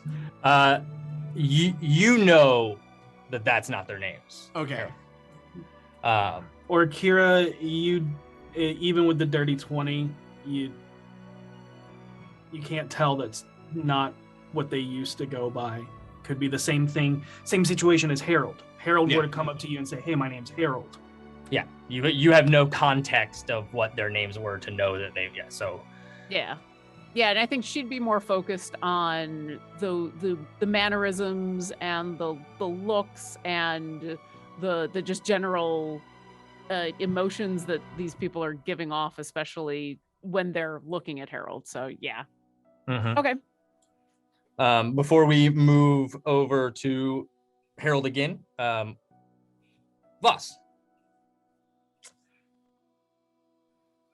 You see Davil kind of just watching this interaction kind of take place with kind of a raised eyebrow as he's just reading the room as he does. Istrid looks very annoyed. When the opportunity arrives, separate from the rest of the group. No Mine as doubt, well. questioning them. And I will go over, sit down, take out my coin purse, all of it, put it on the table. And I say, take what you think is fair. Istrid takes it up, looks in. How much is in it? 327 gold. She leaves you 27 gold. Fair enough. Sorry, 316, but either way, She leaves she you gets 16 300. She looks slightly less annoyed. Thank you for coming And- Go ahead. But she'll wait. Continue. Thank you for coming on such short notice. I'm sorry to pull you back from the city. I Hopefully this will be the last time I need to ask you anything. Is this something that can be spoken so openly as he gestures to the slightly like near full bar now that you all have walked in? No. And I look around. I'm assuming we have someone waiting for us elsewhere. He is busy with trying to find weaknesses in the snakes and find a way in, as well as writing an obituary and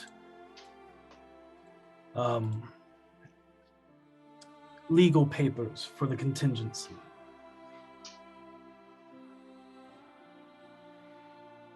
But you said this was life or death, and I am here. I need him now, if possible. You can need all you want, Twinkle Toes. But that doesn't mean it's gonna happen. So what's life or death? We're here, you're a Doom Raider. I look to Vinley and I say, we need to speak in private. Complete. Private.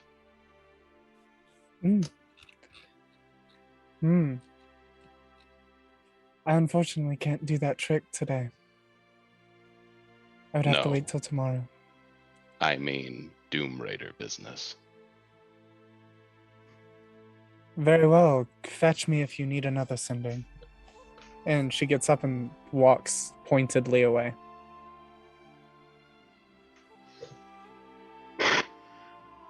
Your passive perception would note that Devil doesn't take his eyes off of you.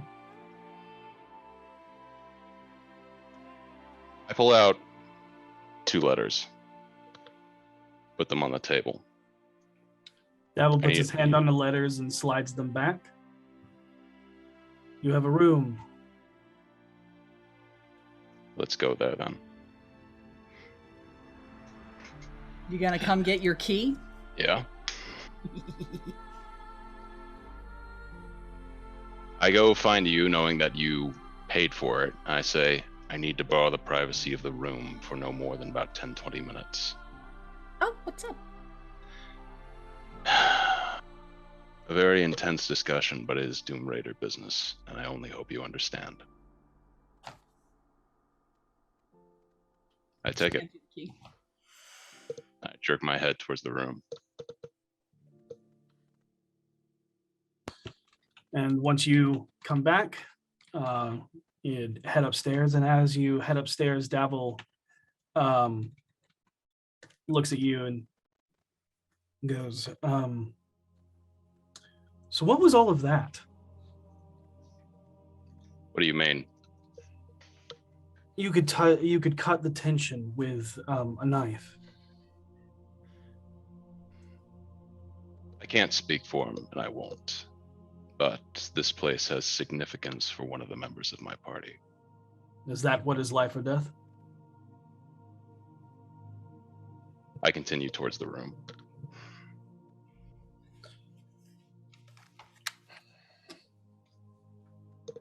Not that you can see, but Davil shares a look with Istrid. Yep.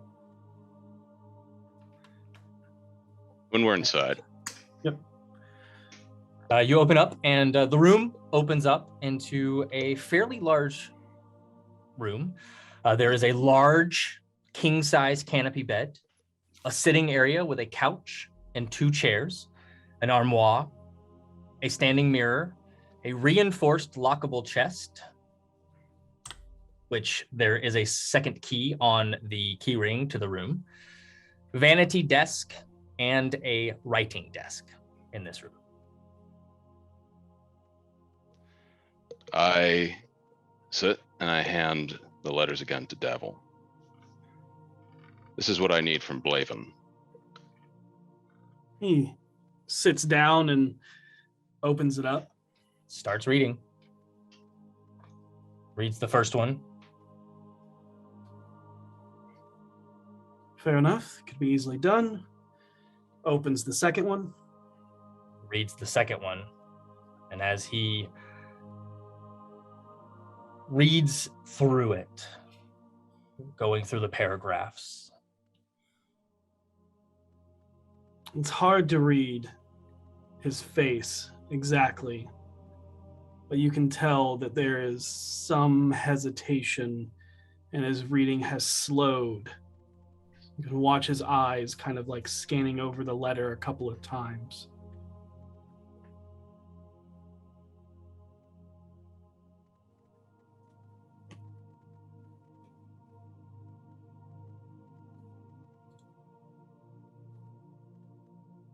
What is this for? I'm rat catching. And I need bait. Does she know? No. Why not?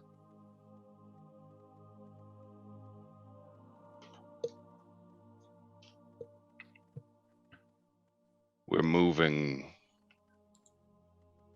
ever closer to places where they cannot sustain themselves any longer. I need all distractions, all impediments eliminated. This is how I do that. And these two people, Rats. you think they're tied to her father? Probably. Maybe. What's important is I expose what they are. That is why I need this. We cannot progress forward with anything until this is discovered. The linchpins we have in place, even back in the chaos of the city, need to be moved forward with a clear head and a steady heart. And those are not things we have right now. When I say this is life or death, I mean it. But what's more than that, this will work and remove all doubt. We're what, a week and a half or more outside of the city right now? What are these two people? Why does it matter? Because they're tied to someone in my group. And because that person is a linchpin to everything that moves forward from here. As I said, a clear head and a steady heart is necessary. I assure you this will work, and I assure you it is life or death. We cannot risk failure at this point. I'm going to say something, and I don't want... Offend me if you feel. I promise I won't take it personally. I do not doubt the prowess of your group, especially after everything that has happened in Waterdeep. But why would you specify this? Why would you put a bounty out for them? It's the only way to know for sure. As I said, to catch rats, you need the best bait.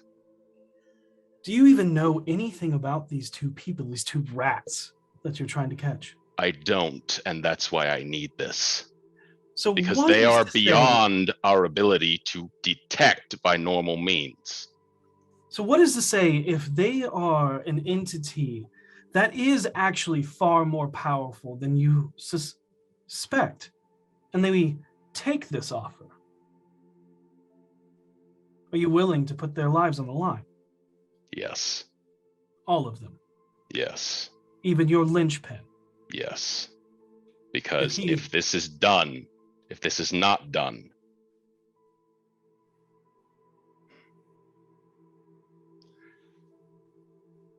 where I come from, the situation in the city now is an everyday thing. Only those forged in iron survive. We are not forged in iron. That's why this is important. Istrid, are you forged in iron? I sleep in it. Well, gold. My group isn't yours. You know this for fact. You haven't given him time to be crispy.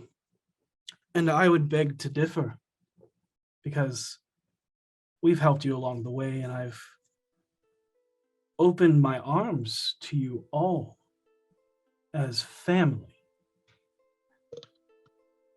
Have I not delivered on everything I've been asked to do? Have I You not have. given you glory and gold beyond the measures of before I came here? Have I not brought you to stations you would not see before? And I promise you this, when I return, I will put you in a place beyond where anyone can reach you. See, here's the thing, Voss. I thought you understood this about me. I don't care about extreme power. I'm not trying to become the next Manchun. I'm trying to create an underbelly that's better, a family, and family doesn't threaten family. So if you can please explain yourself and your plan so that I can help you. But right now, you're making it very difficult.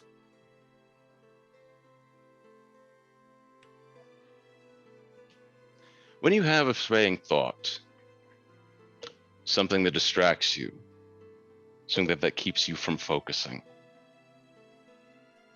something ambivalent, something you'll never know, something you can never clearly catch, you need to solidify it to know where it stands. This is how you do that. I have seen them. They're not standing on steady ground. I need this done to be sure. You can't deny that this would be too tempting of an offer to pass up. You can't deny that someone in their deepest heart of hearts would expose who they truly are to take this. You know that if they are what I think they are, they'll pick it up. And then if they don't, then we'll know. And we can move forward from there. I need you to, as you have many times and profited many times, trust me on this. Every time you've put your faith in me, you have been rewarded. I'm asking you to put that faith in me again, here, now. And every time you have not crossed a line. Look, the difference between you and I is that, without going into too much detail as his eyes wander off to Istrid, you know what I have sacrificed. I do. And from this letter, I'm seeing what you're willing to sacrifice, and it is not the same.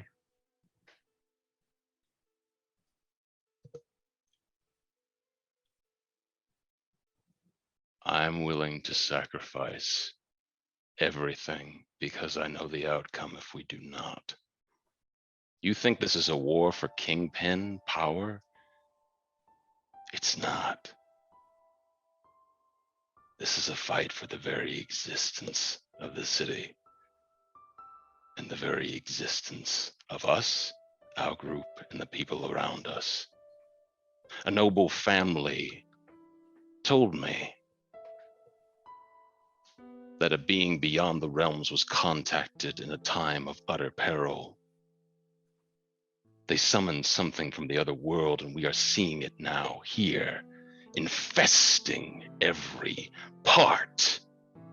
It's not about being a kingpin. It's not about power. It's about survival. These are the measures that must be taken to survive. This game is very different. How do you survive when there's no one standing next to you?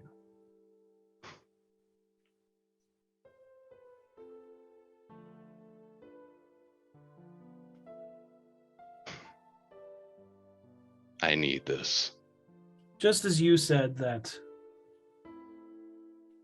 you have given me so much, let me remind you, you would have nothing if I did not aid you. And I don't mean to hold power of you. I'm just saying that this only works if we work together. This only works if you all work together.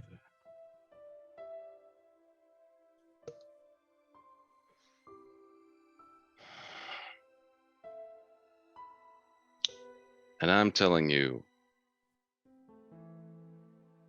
I know them better than you do. This will work. This will help. And this will move us forward in a direction that will help everyone. And I fear, if we do not pursue this, everything will come crashing down. Do you think I would do this if I had any doubts? You think I would do this if my faith were so full and not shaken by what I've seen since I've been out here? No.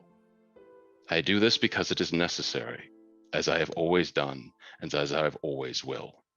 It's a pragmatic choice. I understand why it makes you uncomfortable. Do you think I'd be doing this if I didn't have any other options? Then I guess my next question is, why doesn't your party know of your plan? Because same reason they don't know of any of my plans. if your intent with this letter is to find the rats, or God's willing, find out that they're not rats at all, and there is no threat, wouldn't it be better if your party was well informed and prepared for a threat that might be coming for them? No. Otherwise, this won't work. It's not just about finding out if they're rats. It's confronting the fact that they are.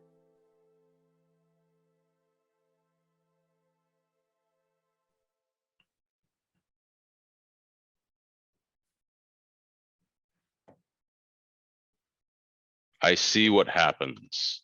You see Istrid lean in and whisper something to Dapple. I have seen what happens firsthand whenever the kindness of your heart is revealed to those who don't care. You need to know where everyone stands.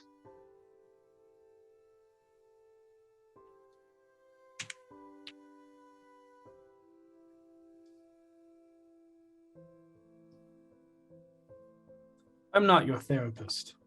You really need to work on your communication and team building skills.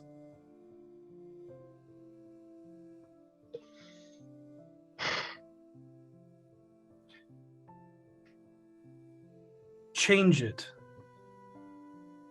so that death is not on the line, and we'll entertain this idea. If I do this, will you give this to Blavin? You do this, and I'll do an illusory script right here and now, and they won't know the difference. It'll be for their eyes only. Deal. So be it. And since Istrid has taken most of your coinage, I'm sure we're footing the bill as it says here, but you are promising double that on your return to Waterdeep. I am. I always pay back my debts, and I will one way or another. Oh, don't you worry. I always remember. How long are you going to be here? It was only going to be for this life or death matter. I apologize for asking so much, but there's two other things I need to ask. Both of them fairly easy tasks. Most of them. Boss, I will tell you this, we are not your servants. No. That I know. You can't call upon us anytime you have some whim that may aid you. We have important things we're doing in Waterdeep that will aid us in the long run, And I cannot come here or anywhere that you find, especially if you're making your way into the high forest, where it's so vast, I will not be able to find you. Know that. Then I won't contact you again after this. Sendings are fine, but do not call for our aid unless it is truly dire. This is a different thing. I asked, did you hear about the attack on one of our allies, a woman named Petunia Potts? Sparrows have sung songs. I was wondering if you could obtain the remains of one of them. I have suspicions, as does my friend, that need to be confirmed. It can be done. The corpses will be awaiting you when you return. And one As last again, I do not know where to send these corpses once you go beyond this town. And one last thing, and this is nothing you have to do on your part. If I can convince her, I want you to take Seisha back to Waterdeep. Why? Her time out here is slowly turning her into a monstrosity that we cannot handle anymore. And as we get closer to this, I fear it will only destroy her and us. I do not mean that metaphorically, a literal monstrosity. And I what will would you talk to have- her. What would you have me do with her? Can you not teleport her back? You literally just said that you all, very powerful, I must remind you again, are afraid of this woman who is amongst your party and very powerful, blessed by the gods even. And The want me to strongest take- of our group in reality. Then that point only furthers mine. You want me to take whatever she is becoming and take her back to the innocence of Waterdeep to do what? I want you to take her back to the temples of Ogma, where powerful paladins and priests can tend to the sickness inside of her better than we can. If she turns on us at a critical moment, and she may, we're dead. She almost killed Harold with a swing of her sword. Someone she's sworn to protect. She was not herself. And while she seems to have abated it for now, it also proves that she can do this on her own. She needs to be around people that can cure her.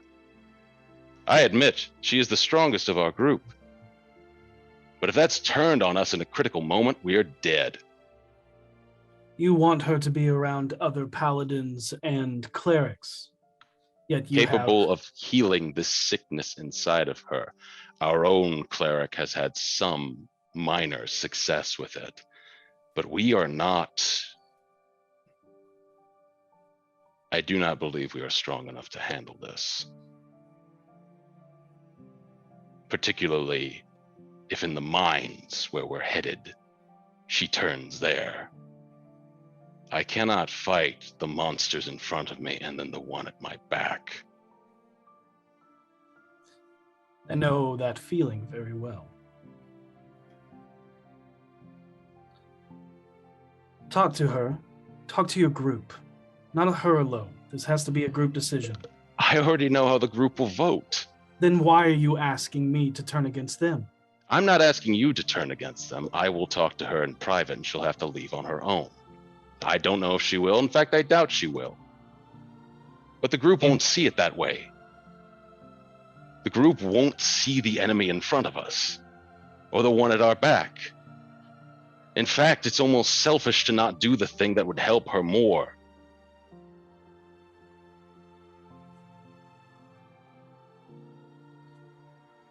Not my group, not my decision.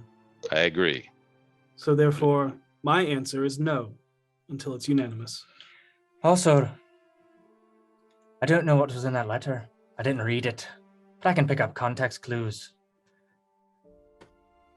And you say that you fear the monster at your back. I wonder what they think of you when you look in the mirror. Because right now, I'd say you're a bigger threat than they are. I am a burnt cripple with swords. I've been on top of you. You're not very crippled.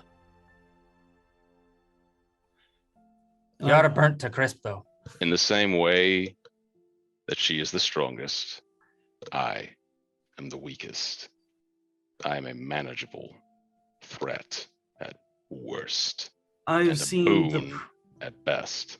I've seen the priests of Tyr and Ilmater themselves do miracles of work and magics beyond the cosmos.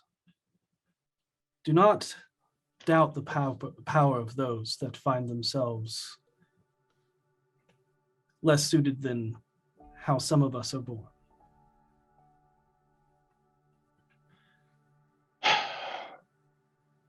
I'll go talk to her shortly. But if it's going to be a group decision, I already know this is going to play out. I almost feel like there's no point in saying it. And I am not here to gain the ire of your entire group, so it will not be done unless it is unanimous. Then consider our business finished. Give me a moment and I will write your letter. Thank you. How is the city before you go? Splendid. Here's hoping it stays that way. Things are moving. The field ward is looking good. Becoming strong. Good. They ask about you. Just so you know. Remember that. It doesn't always have to be dark everywhere you step. When I return to Waterdeep, I will be giving them all a gift.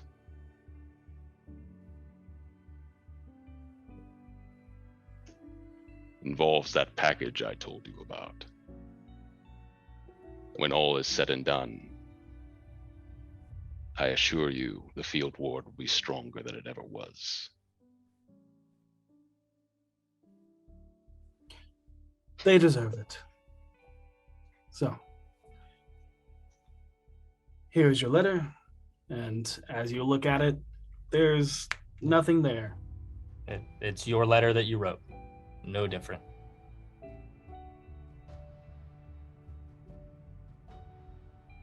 kind of cocked my head, a little confused.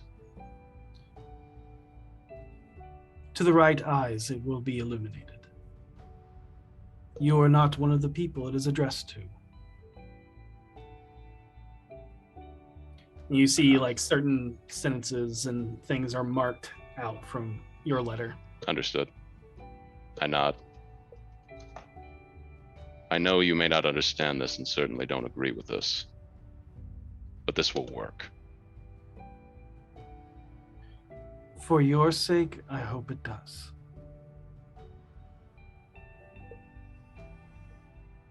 And I'll leave.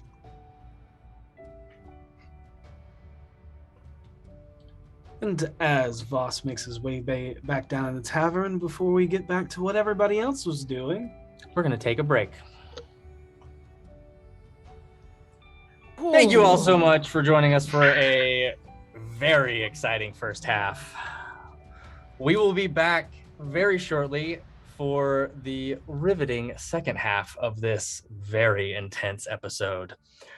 If you have not done so already, please enter hashtag Eldritch and hashtag Witchlight into the chat now for your chance to win an Eldritch Foundry miniature, as well as this copy of The Wild Beyond the Witchlight. I found it in the desert. You found it in the desert? Beyond the Witchlight. A deserted desert copy? What? Yeah, of course. You know, I guess there was a carnival that popped up at some point. Actually, there was. Yep. It's the Feywild. Stuff happens. Yeah, it's That book amazing. is an SCP now. And we'll see you all in about 15-20 minutes. Thank you, everybody. And we're back. Ooh, what a fun first half. Before we get going and back into this very heavy episode, we just wanted to take a quick moment to remind you all out there that even if our players, characters, and us as NPCs, et cetera, do things against our character versus character stuff, that doesn't mean that we don't love each other. We are all wonderful friends and love each other, and we are always checking in on each other just to make sure that our wellness is okay and their wellness is okay. So if things get really heavy and intense and their acting is incredible and you think that they hate each other, want to kill each other, and yada, yada, yada, we promise we're okay on this side. We also hope that your wellness is good. Absolutely. Yeah. And if you have to take a moment to step away from the stream to collect yourself as things get more and more intense and heavy, we understand it and we do not fault you for it.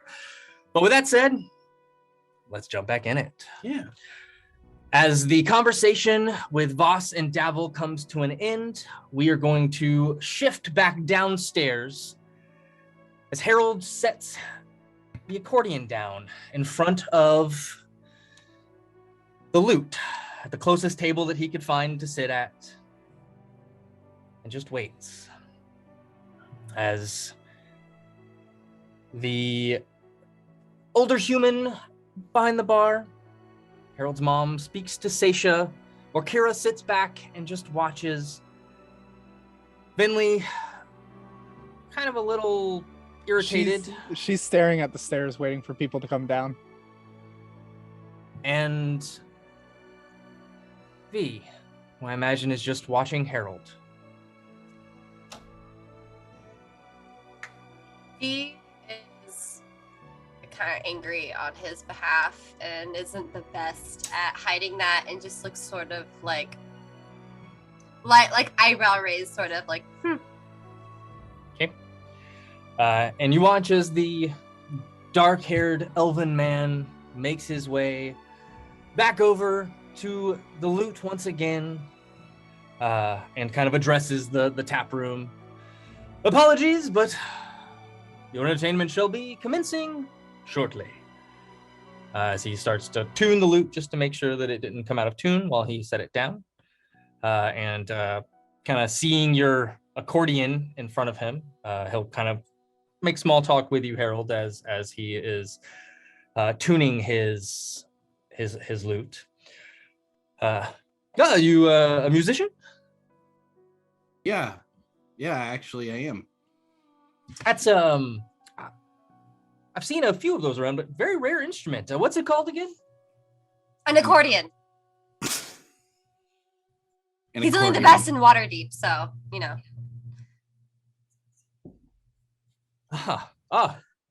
Waterdeep. Well, you've ever been? A long time ago. Amongst our earlier traveling days. What'd you do there? Just meandered about, like Cora said, in our worship with my brain just farted. Our worship of Elubal, we just, moved from end to end, enjoying ourselves. But it's been some time. Well, I hope it's well. Yeah, it's great. Things have never been better in Waterdeep. And you see that again. There's that look of recognition, but not that just trying to place you, Harold. You should let me play with you. Sure. I mean, no harm in that, right? Don't see why not. Perfect. I mean, the more the merrier, isn't that right? Kind of motions to everyone out there. Oh, and wouldn't you like to hear multiple musicians instead of my drab lute playing all night? He kind of chuckles. And those that are not inebriated enough to pay attention are, yeah, all right, yeah. And there's a small spattering of people here. It's very, very, there's two people who are looking at the whatever is there that they can't see, or that you can't see, and they can. And then there's maybe 2 or 3 other people that aren't your party. I think back to a song that he used to sing a lot when I was a kid. And I look at him and I'm like, do you know The Sailor's Wife? It's been a while, but I'm familiar with it. Me too. Why don't we play that together? All right, give me a moment to find the tune, and he'll retune the lute to that melody. And Harold will pick up the accordion. He's heard this song a million times. Do I need to make a performance check?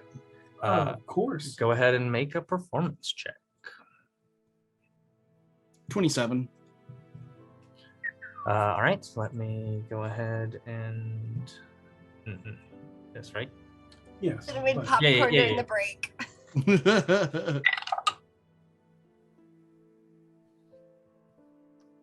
And he is, I mean, he's a good lute player, but I mean, he's not a professional in any capacity. Or No. perhaps it's signs that he hasn't played this particular song in a long time.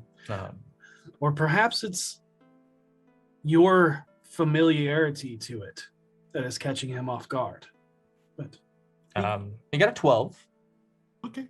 Harold will carry it for the most part. Mhm. Harold plays it. It's he purposely plays it as well as possible. And he's just eyes fixated on him the entire time. Harold wants him to know.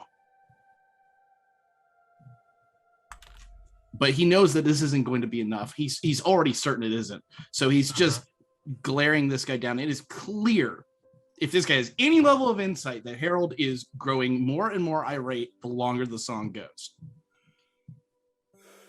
Okay. Go ahead and give me a perception check and then an insight check. Sure.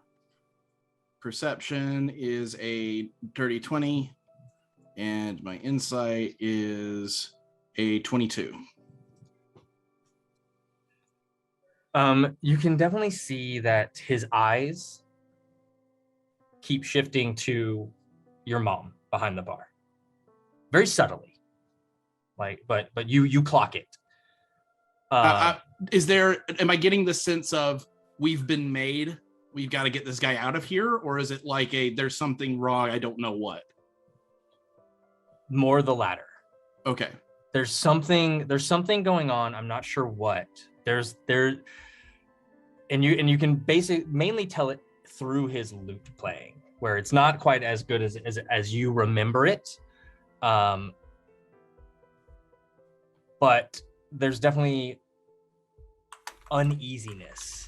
yeah, I would say especially because you're staring him down and in a way kind of singling him out and almost calling him out. There is a little trepidation, and you can see start to build in him, trying to read you a little bit and see what your game is. Oh, Because do I need you're a not being deception roll? subtle. Absolutely. I'll give him a deception roll. I'm trying to give him nothing except that I'm pissed with him. I want to see how well he can do here. 24. Got a 17. So Once the song's done, Harold will drop the anger and wave his hands. Everybody's like, thank you, Yeah. and thank you, of course, to what did you say your name was again? he is, there's this again, this slight hesitation, but as soon as you turn it over to him, he's just again takes about, no, give it up for my name, like I said, is Alon. I don't believe I got your name. Good musician. That is some of the finest accordion playing I have ever heard, finest music I have ever heard come out of any instrument. You are a prodigy. Why, thank you. What can I say? I learned from the best when they were available to me. I did everything I could with what I had for as long as I had it. In Waterdeep, they say you can find anything. But you know what I've discovered? I found anything outside of Waterdeep. And I can't tell you how happy I am to be here. My name is Harold Hovelton, but you might know me more by my stage name, Oscar. I need you to make me a wisdom saving throw as you go to say that name. Oh, fuck. Oh yeah. Mm. Okay, so at this point, I just Natural want 1 for a 3. You go to say that name, and it does not come out. Ooh. Oscar, right? Is your stage name? Harold looks like he's confused for a second, like he's not sure if that's right. Yes. Yes.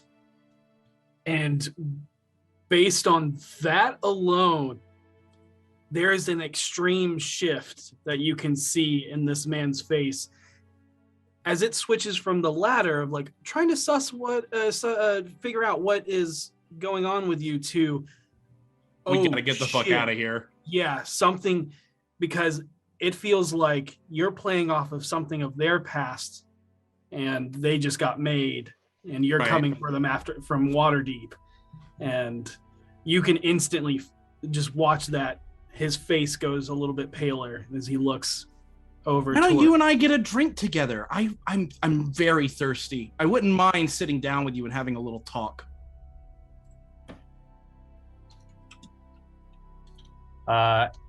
There is again just this. There's a facade where he. Well, of course, musician to musician. Allow me to buy you a drink, good sir. Oh no. I brought my own. And I smile at him and I lean very close to him and I'm like, don't make me embarrass you, Mendardus. Sit down at the goddamn bar and talk to me. Okay. While that is happening, Seisha, you were at the bar talking to Cora. Yes. So I apologize. I had a little trouble catching it earlier. My excited friend kind of yelled in my ear. Do you just have the one child?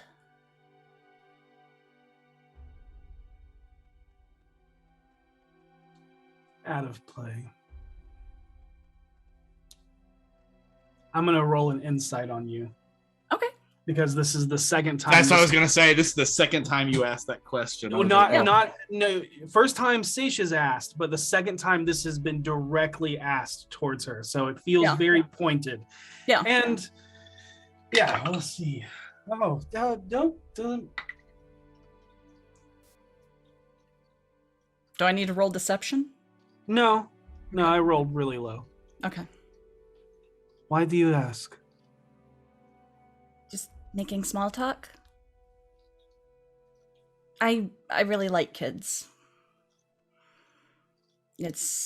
I don't really have the opportunity being an adventurer to have my own. So I tend to enjoy when I travel to different towns, staying places with kids running around because I don't know, it makes it feel more like a home. Speaking of, what is my son?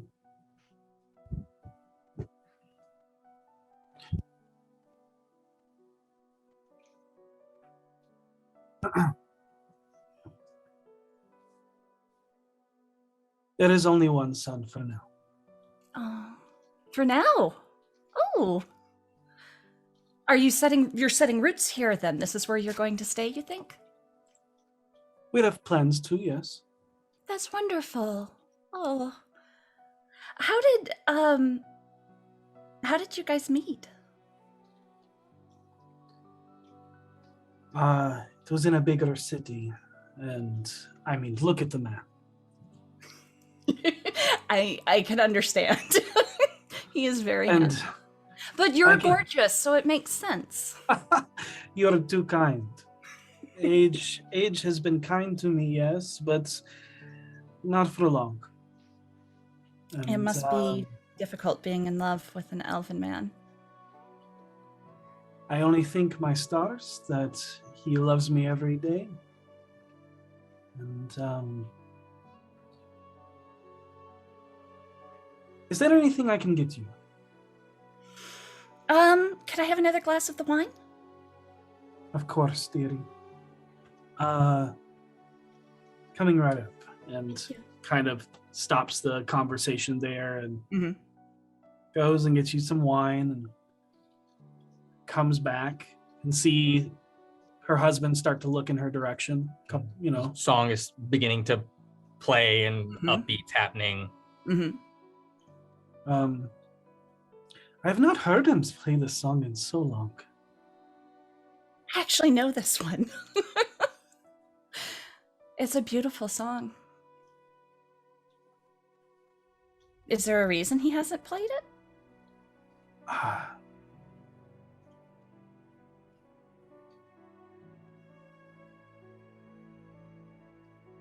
We left Waterdeep a long time ago. Oh, that's where I'm from. Well, kind of. I've been living in Waterdeep. And we left a couple of things behind, and that song being one of them. Mm, that's kind of sweet.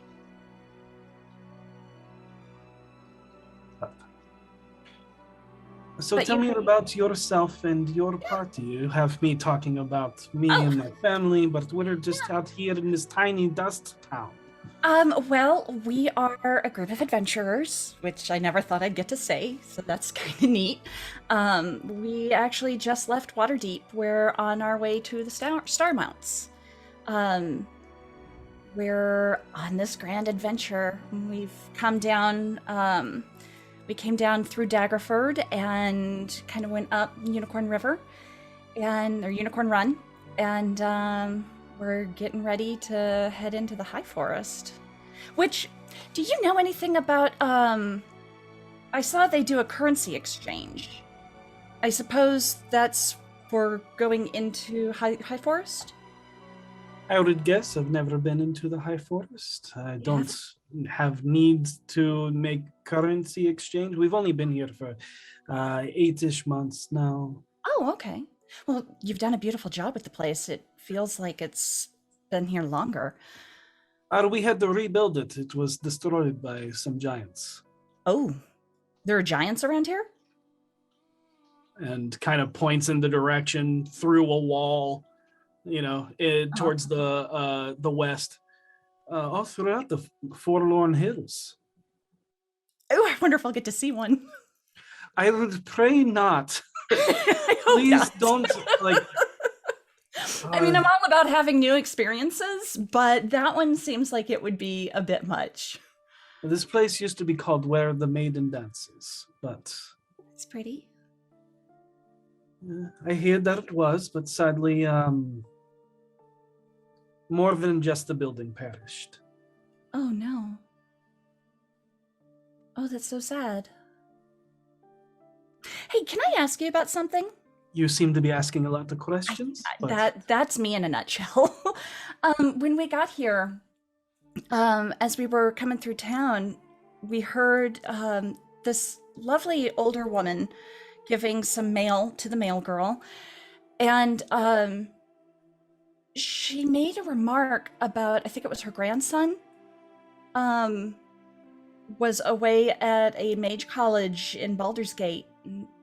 There's not a mage college in Baldur's Gate. Do you happen to know who the older woman is? There's like a few older women here, but I think you're speaking of Gilder something. Keen Mind, what was it? Gilder Fast. Gilderfast, that's it. Mm. Yes. It's not my place to say anything to her, but Gertrude is her name. Gertrude. She stopped by every once in a while, but old people don't drink that much. sure. If you have any sort of relationship with her, maybe let her know that there's a falsehood there. I'd hate to see people get taken advantage of. We've been pretty much all over the Delambir Vale, but never to Baldur's Gate. I would not want to go there. There's terrible things happening there right now. Yeah, too many bad rumors. Yeah. So Yeah. I don't know if there is not a mage's college, but if there is not, and I Mhm. see her, then I would let her know. Okay. It's one of those where a stranger coming up to her and telling her would just put her on her defensive, but someone who knows her, she might actually listen. Look. We're not rooted in this town. I know. So, acquaintances at best, but I Right. understand your meaning. Yeah. Who is your friend? He's very good at the sound box. That's Harold. He is a bard from Waterdeep. Very talented player. He's an absolutely amazing person. He tells stories like no one I've ever heard. He weaves beautiful tapestries with his words. And he's the heart of our group. When things get rough, he's the one who keeps us going. I can tell he is playing circles around my husband, which is He's very good. But he's a very good man. He's got just a wonderful heart to him, and he's one of my best friends. sounds like more than best friend, if I'm saying so. Oh, no, he's Harold. He's like a brother. I'm a follower of Ogma, and we hold bards in very high esteem. And Harold is the bard that I dreamed about meeting one day. He's everything I dreamt a bard should be. And you kind of see that she's not really paying attention to the last couple of words you've been saying, as her eyes are shifting back a little bit more poignantly in that direction. And, I'm sorry, yes, bards there. What's wrong? Nothing's wrong. The song is over. I was lost in its music. Your facial expression wasn't one of being lost. My husband seems concerned. It's probably something small, but no matter. I don't want to, you're a patron. I am a service. And you're doing a wonderful job. You're doing an outstanding job. I think at this point, are Harold and his father coming over to the bar? I think at this point, V yells Oscar. Oh, yeah. Yeah. Yeah. Oscar's a stage name. Woo! Subtle. And with that, he said, excuse me, I had to go check on the other patrons. I can't just, cater to you. I need to make sure." think you should wait just a minute. It looks like they're coming over here. I will return when they get here. And is quickly just kind of walks around the room, like, hey, are you good? Do you need something else to fill your glass? All that kind of stuff. And then you see is kind of watching Harold and her husband as she then makes her way back to the bar. And it's about this time that Harold and Alon make their way. Are you going to the bar where Seisha is? I'm honestly kind of looking for somewhere to go privately. Like, I'm just leading him over there, but I'm kind of looking around to see if there's like a side room or something. And I'm going to turn to him and be like, maybe the bar's too open. Maybe we should talk somewhere private. And as you're looking around and you say this, the front door flies open.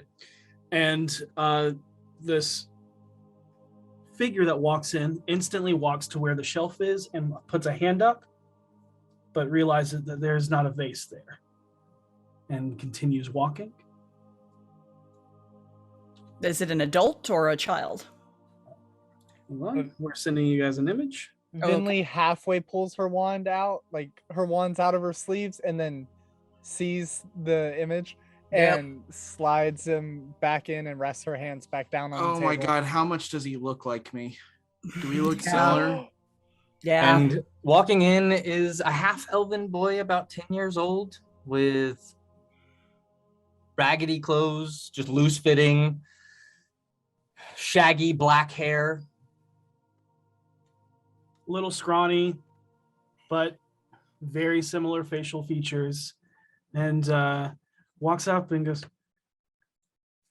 Paul, where's the vase? Oh, Alfir, I told you to not put it there, it breaks, but these fine adventurers mended it together once it broke. Holy shit. But it looks so good there. Yeah. You can only use that bit so many times, kid. Mhm. After a while, people catch on, and you guys aren't going to be staying here. You've been here, what, 8 months? How long you plan on doing it? What bit? And looks like straight at you. Vase on the wall bit? Put it in a precarious shelf, falls, breaks, the person has to pay for it. I would not do that. I put it there because it looks good. He just looks over at his father, heartbroken. You did it again? You sick bastard, you did it again? The fuck is wrong with you? Either of you? Fuck you both. I thought I was ready for this, but I'm not. I'm not ready for this, and fuck both of you for what you did. And Harold's gonna turn and leave. For what you're still doing. And he walks out the door. Sasha looks at V. The And Orkira, you're the only one that hears this. As Harold storms off, you watch as Alon just tracks him, and you see him mutter the word Oscar.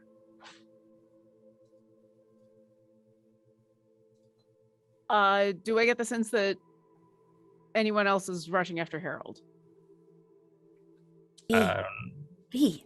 So V was about to say something. Okay. V turns to both of Harold's parents and goes, I don't understand how either of you could ever sleep at night to abandon a child the way that you have and pretend that it never happened and never even try to make amends and never even try to go over it and to move on and have a whole new life and pretend it never happened in the first place. You two should be absolutely ashamed of yourselves. You're disgusting. Sasha runs out the door after Harold. And she turns around and goes after Harold. When V starts to go, Sasha stops.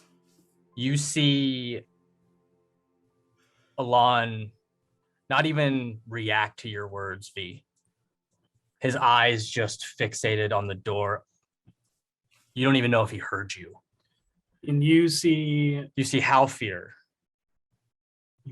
Sorry, go ahead. Yeah, sorry. You see Cora, the bar maiden, is just trying to fight it, but there's just tears running down her face. And those with a passive insight of, say, 16 or more would notice that there is disbelief, there is fear, there is grief, sorrow, and inner hatred. Not outwardly, but just self-loathing. Yeah. But the first one you get, and is the strongest feeling, is disbelief. I'm sorry, I'm going to have to ask you to leave this premises, at least for a time being. You still have a room here tonight. maybe we can talk after. I would like. And you see Alon. All right, ladies and gentlemen, show's over. So sorry for that. You know how adventurers are. It is time, unfortunately, that we close our doors for this evening. If you have a room here, please make your way up. The tap room is closed for the evening, and we will see you for breakfast. The drunken ones are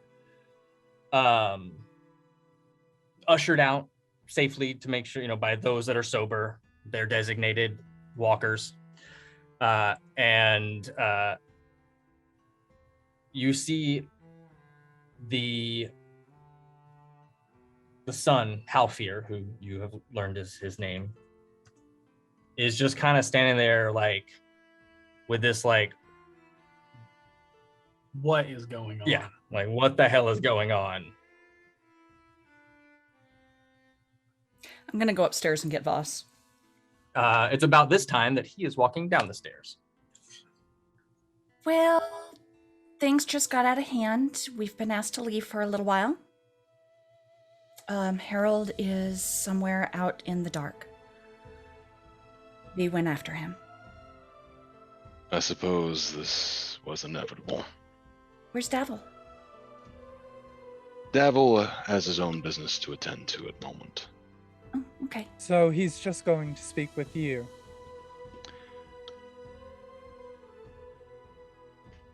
I don't know what to tell you. Very well. Well, And she let's turns and walks out of the door. go for a walk. Come on, Orkira. As all that conversation is happening, Orkira's just been trying to take everything in as much as possible. 2 quick questions. Just to confirm, because you've been talking about how there were people in the bar who were reacting to things that only they could see. Is that just they're drunk? They definitely seem heavily inebriated. Yep. Okay. And then the other thing is, while all of these, when V had her amazingly beautiful, wonderful outburst, which almost cracked Orkira's facade of just being serious. What was the kid's reaction during that outburst? Make me an insight check. Okay. Because I feel like the kid would be the least likely to I'd be able to read the kid more than anything else. 26. Give me just a second. Okay. I mean, it was unexpected. Yeah. He is again that just what the fuck is going on, and you pick up the he is eyeing Harold and V, but not in that same way that his parents are, but more the eyesight of what's your game, what's the play, that type of just reading These young Harold. And did I get any sense with the with that what the heck is going on? Is that he's walked in on a con that he doesn't understand what's going on, or is that how he's hiding? I'm going to tell you this. I rolled a 1. Oh.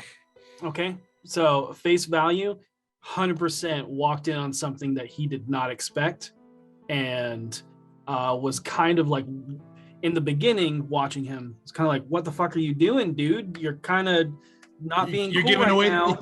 Yeah. And then Okay. all of a sudden it switches to something even deeper and greater that he has no idea of what's going on. He doesn't know what the bit is. He thinks I'm a part of the bit. Okay. Yeah. Well, that was the thing. I wanted to know how much the kid might be in on anything. So you got a 26. Yeah. I will also give you I mean, I'll just essentially ask it, is the kid another one in on the con, or is the kid in this case actually totally innocent? Which is a horrible question to ask, but it's what she's looking at. Yeah, the other thing that kind of catches you off guard, kind of reading the whole scenario. There is no tell with the parents. If there's a con, they don't know about it.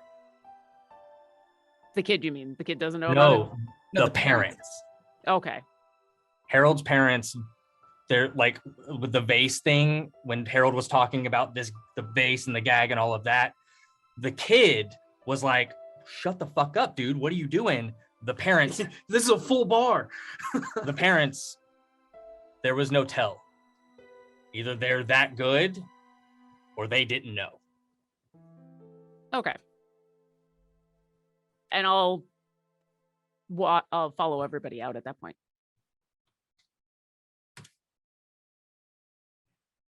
Right. And Hey. no, go ahead. And boss, you're at that point the only one left in there. I awkwardly shuffle out and say, "Good day, madam, sir, small child. I wish you good morrow and pleasant evenings. We're staying here. I will see you this morrow, and we will experience a pleasant evening. Tally ho." And leave.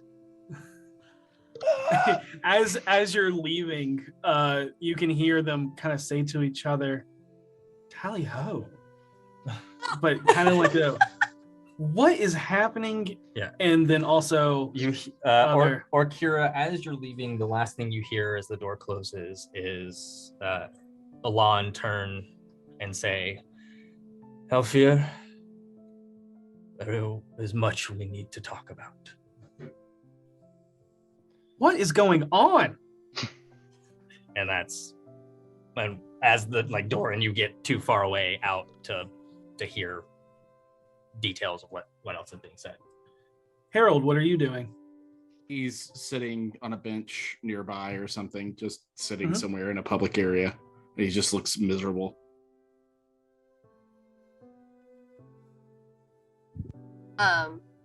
V is absolutely running, being very loud and yelling, "Help!" I'm here.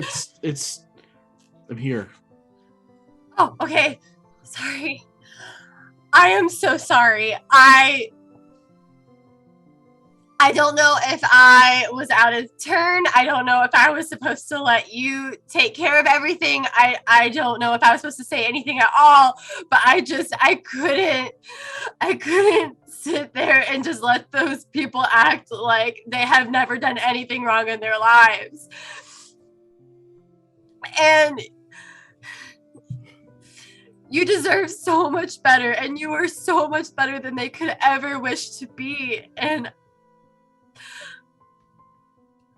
I'm so sorry. I'm sorry I asked everybody out here.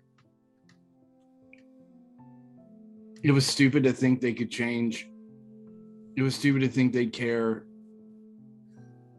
This whole thing was stupid. Harold, there's nothing stupid about hope. What was stupid was that I had it. Maybe a part of me wanted them to have changed. And maybe I wanted this to be real once. To feel like I had something that didn't turn out to be some lie. Why do you think they haven't changed? I have a brother. And he's living the same life I lived in Waterdeep. He's just one more piece of a long con. They haven't changed. They just replaced me.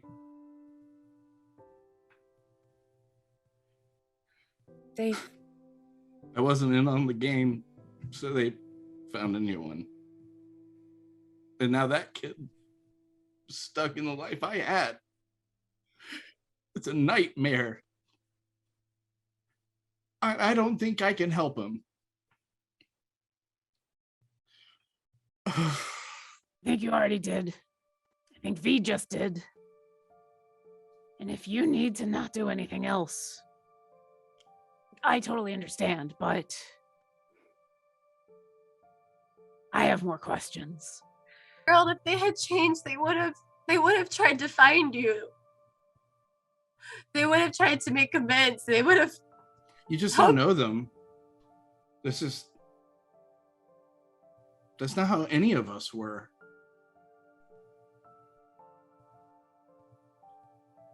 If I want to face it, I'm going to have to go back in there because they're cowards. I just can't decide if it's worth it.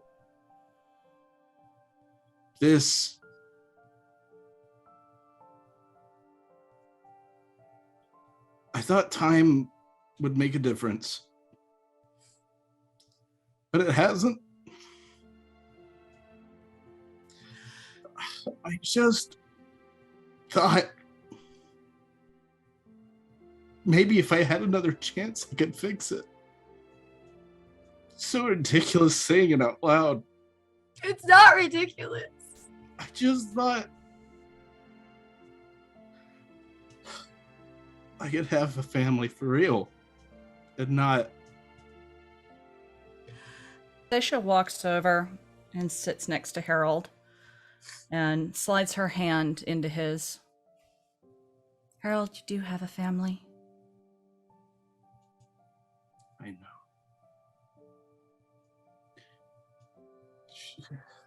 It just would have been nice for my parents to care as much as all of you do. Or at all.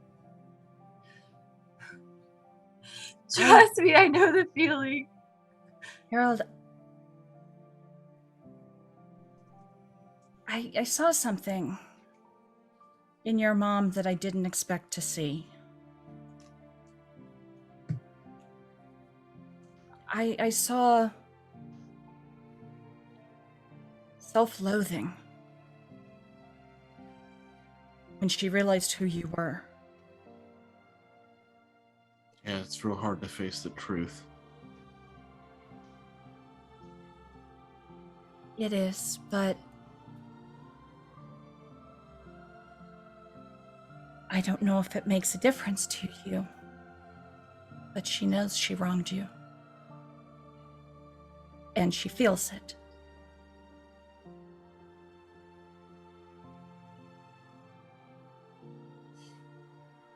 So,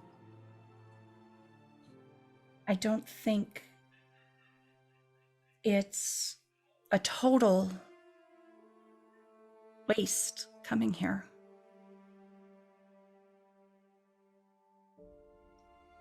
Orkir's gonna kneel down in front of Harold and V and everybody and look at Harold and say, it's not a waste, because if you couldn't be here as a son, you can be here as a hero. You said it yourself. You need to know they're doing it to this kid. She deserves to feel guilty. She deserves to be self-loathing. She does, but there's one thing I have to ask. Why do you guys think they're doing something to this kid? No, I don't know. That's why. But because we don't know, that's why it's worth it for you to be here. That's why this is important. That's why you being here, no matter what happens with you, you can feel good about this, because we're going to go back. And if you don't want to, then I will. Harold, we need to know for sure if they have changed and they're here, that kid is safe. As I said before, Harold, whatever your plan of action is, that's what I'm going to follow. But I find myself in agreement with Seisha and Okira in the sense. Take some time, collect your thoughts, let your emotions calm, give their emotions time to calm as well. But I don't see another route aside from talking to them again. We are apparently going to be staying there still, you'll find your opportunity. But like I said, this is your call, your play. We'll back it. You, all of you. Harold slowly stands back up and lets go of Seisha's hand. I have to go have this conversation. And he's going to silently walk past them back towards the bar. Do you need to have it alone? I think so. Then that's what we'll do. And if I need you, I'll find you. And Orkira's gonna follow to just outside the door and then plunk herself right outside the door. Yeah, you are and all say- welcome to do that if you'd like. Yeah, she's gonna do that. She's gonna find a stoop or something, just right in the dirt, and say, "You won't have to go far." Thanks. Seisha's gonna stay on the bench. Before he goes inside, he's going to turn back to V. And he's going to walk closer and hug her tightly. And he's going to say quietly to her, the years living with you, becoming your best friend, was worth all the pain before. And I love you. And he will hug her tightly, and then he'll... Okay. And we'll step back in the door. As you go to enter, Or as you're making your way up. yeah, Seisha and Orkira, your passive perceptions are, I know Orkira's is ridiculous right now. What's yours, Seisha? It's like 23, 24. 23, I think. Okay. Yeah, 23. And then Vinley just double checking, what is yours? 18. Okay. So Seisha and Orkira, you see a small humanoid, roughly about the size of a kid, kind of leaving out the back, and you kind of just see like the silhouette kind of leaving, heading off towards one of the like housing area, like, you know, a couple of houses that are off in the distance. Orkira, with your 33, you watch as that silhouette, The shadow, as he turns a corner, changes form. I am riding after him. I summon Bernie. He's too young to be wandering around in the dark by himself. I'm gonna, as she does that, I'm gonna stay where I am, because I told Harold I would stay here, but I'm gonna motion for Seisha, and I'm actually gonna look over at Voss too and like cock my head and be like, I "Hey, actually, like, first off, I need to see what are you cocking your head at? Well, I'm like My eyes ain't good. motioning for you to both to come over here, because I'm like, if there's anyone that can keep an eye on this kid, it's gonna be the two of them. And as soon as you come over here or come over to me, I'm gonna quietly say, "Kid ran out back. I saw him. I'm going. Yeah, he after turned him. into something else. I don't know if it was magic. I don't know what's going on, but be Okay. really wary of that kid." Oh, Okay. Kira, I can take this place if you want. You're going to need both of your eyes to spot this, I think. I've got it. It's fine. I should stay. I should stay here. The two, but I don't want Seisha to go alone. And if there's anyone else that can track someone down, it's you, or any of you. Climb I on. will go. I'll go. Okay. Boss, you stay here. I have nothing left here anyway. And she climbs up on the horse. And take off after the kid.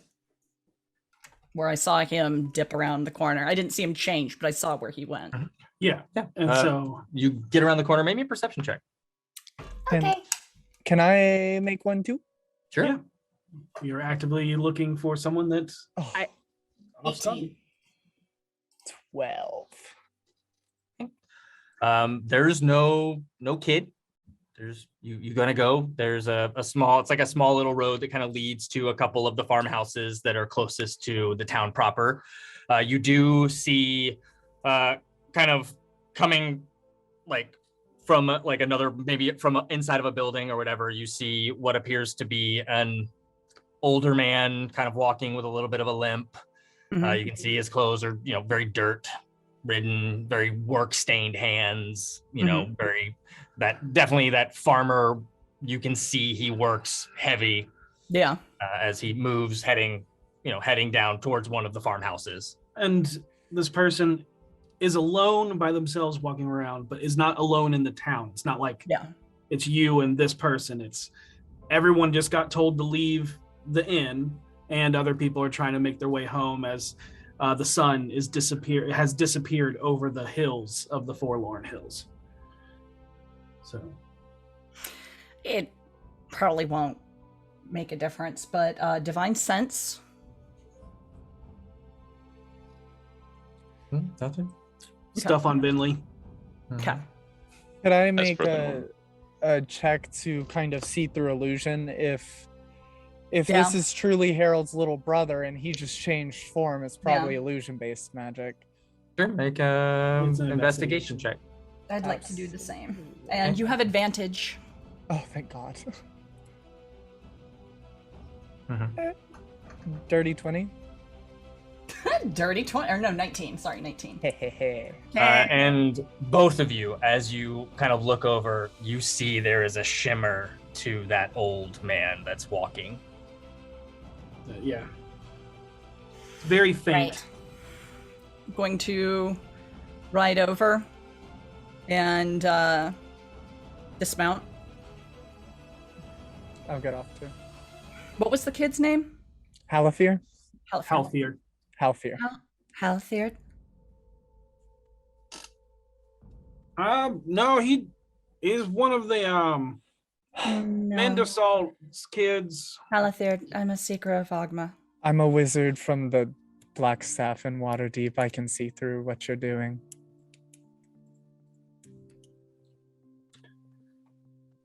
And with that, it fades away. And he looks at you kind of with a little bit of apathy, maybe a little disdain. It's too dark for you to be wandering around on your own. Why don't we escort you home?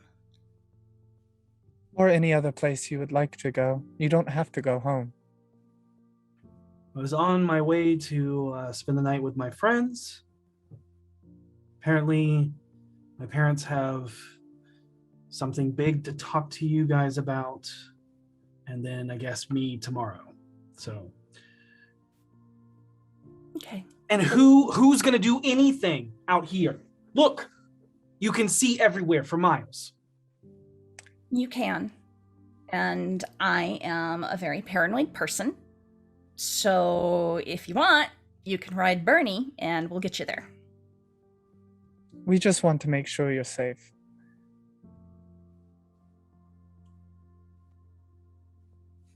What's going on? A lot. A lot of very difficult subject matter that is going to be very hard for you to hear, frankly, and it's going to be difficult for them to explain to you, so I would ask that you be patient with both the man that you saw who yelled and your parents on this one. They need time. And luckily for us, we have that.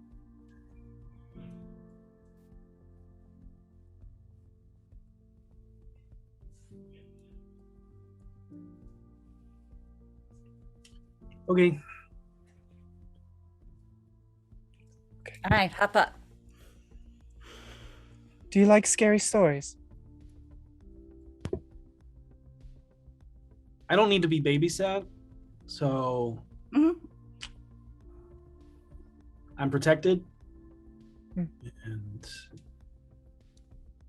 kind of does that, and you watch a shimmer wash over him.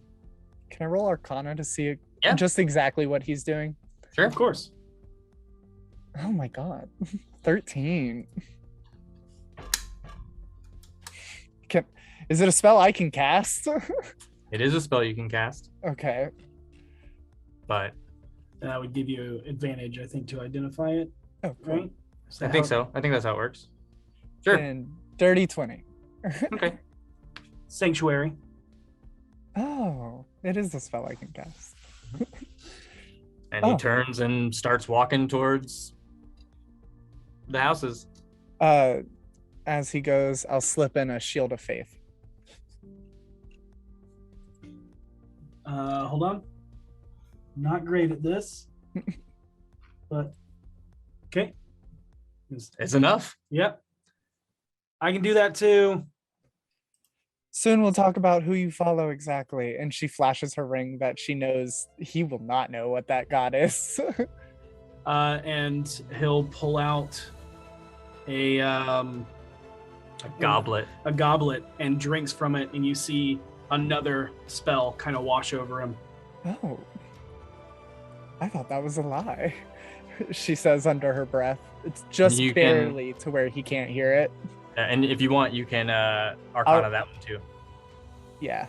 I'll Arcana it, and I also want to make a religion check just to confirm who I think this is. Mhm. 24 for Arcana and 16 for religion. Okay. Mage armor. Oh, iconic. Wait. And Mhm. And what's your religion? 16. 16. Yeah. Alabal? Yep. Cool. I wave to him. I'm like, cool. That kid's cool. Should we follow him? No, I think he's got this covered. He seems very well about taking care of himself. He's very proficient in low-level magics. I'm shocked, surprisingly. Has spent a lot.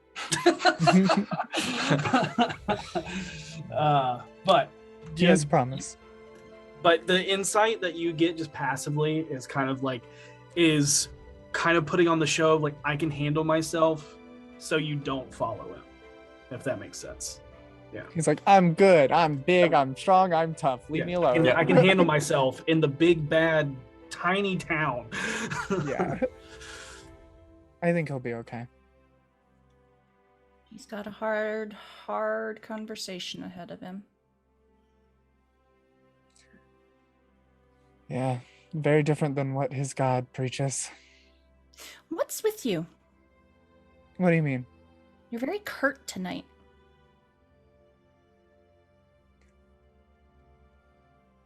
What's wrong?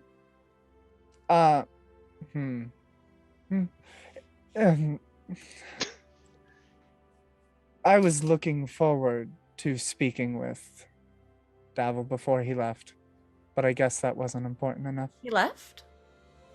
That's what Boss said. He had other business to attend I to. wanted to see Davil. And Istrid. Yeah, Astrid would have been nice to talk to as well. Yeah. Well, We should I guess probably Boss get- just gets to have all the visitors. It appears so. Hmm. Okay, well, I'm sorry you didn't get to see him. It's fine. It's just...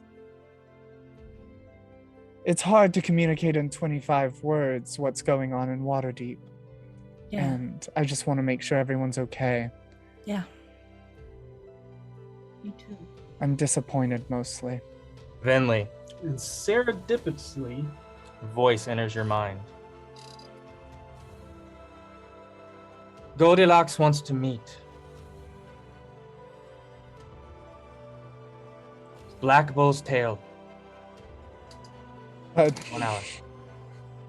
She stops and goes, Seisha, Black Bull's tail. She's Okay. and And then just, you also get just you. you're going then- to drop me off. I'm Why? sorry. Who's there? The people we wanted to talk to. Any questions I can relay? No. Don't worry about it.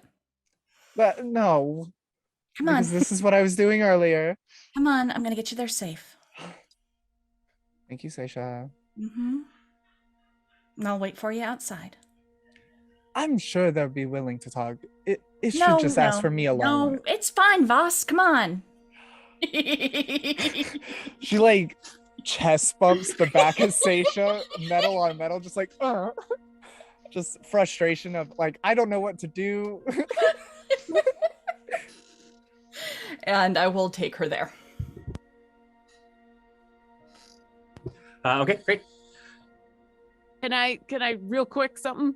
Sure. Of course. Because I assume that we're going to be going inside to Harold. And so one of the reasons that I sent other people off to go follow the kid is Orkira is intent on being close enough to wherever Harold is that if things go bad, she hears, sees, feels that crap has happened. So that's one of the reasons she sat down right in front of the door. So she is continuing to listen very closely for yelling, screaming, anything that might alert her. And so as they leave, she'll look back over at V and Voss and say, I just wanted to stay here in case Harold needs backup, but yeah, there's more going on here and I'm confused.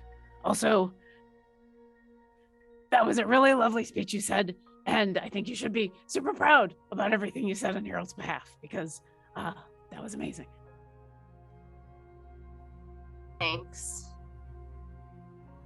She's just crying for like a lot of reasons, not just Harold. I didn't hear your speech, but you know what this feels like.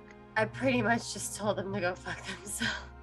But she did it in the most amazing, absolutely wonderful way, and it was everything we all wanted to say to them and more.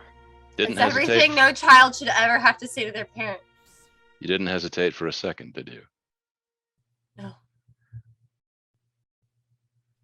No, I didn't. I mean, I in case Harold was gonna say something more, I wanted to give him the chance, but he walked away, so Your instincts serve you better than you think.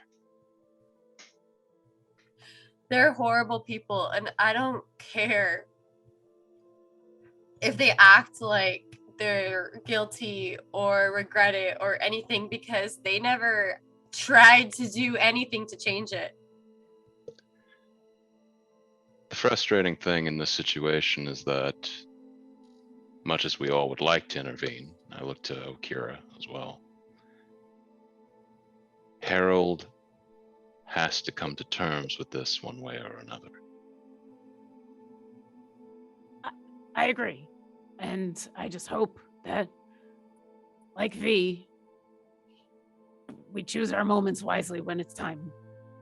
And we're just here for him when he really needs us most. And so for now, I'm just going to sit here and wait until he comes out. We need to go in. And that's what you do. I wish I could hurt them. I really do. Save that, or else you may do something Harold won't forgive you for. I know. There'll be a time for that. Maybe not here and maybe not with them.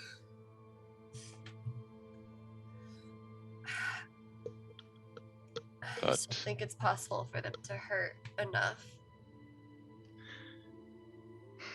Redemption comes in a lot of strange forms sometimes. And sometimes, given enough time, people change who they are. Not completely, not totally, but enough to be human again.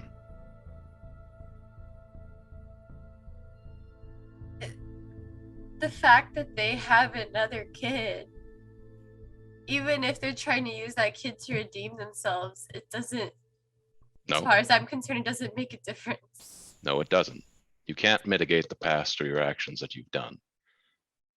But They could care for 50 kids and it wouldn't be enough. I agree. But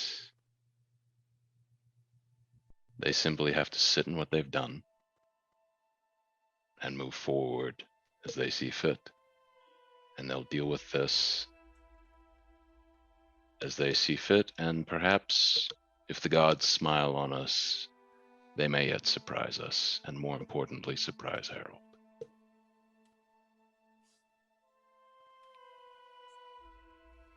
However, if there comes a time when you need to unleash the full strength of your rage and sorrow on them, well then, don't hesitate.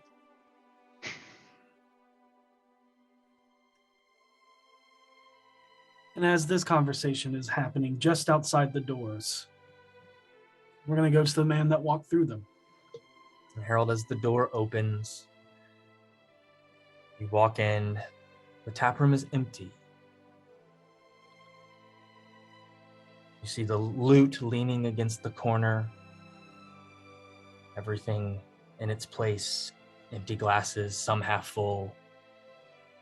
And as the door closes, you hear a voice coming from behind the bar into the kitchen area, Where there is some French double swinging doors.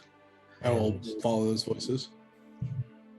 And as you get closer, right before the door closes behind you, you hear a few muttering of words as you hear, "He's alive. That means it worked. He's alive." And then the door closes. and the voices stop. And as you're walking towards your parents, come out of those double swinging doors and just stop and just look at you. You can see the shame and regret on their faces, the sadness, but at the same time, through beginnings of tears, something bright behind their eyes.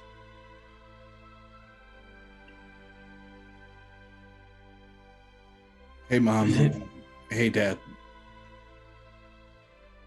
Are you really in front of us, Oscar? You... My name's Harold now. Harold, of course. I am Alon.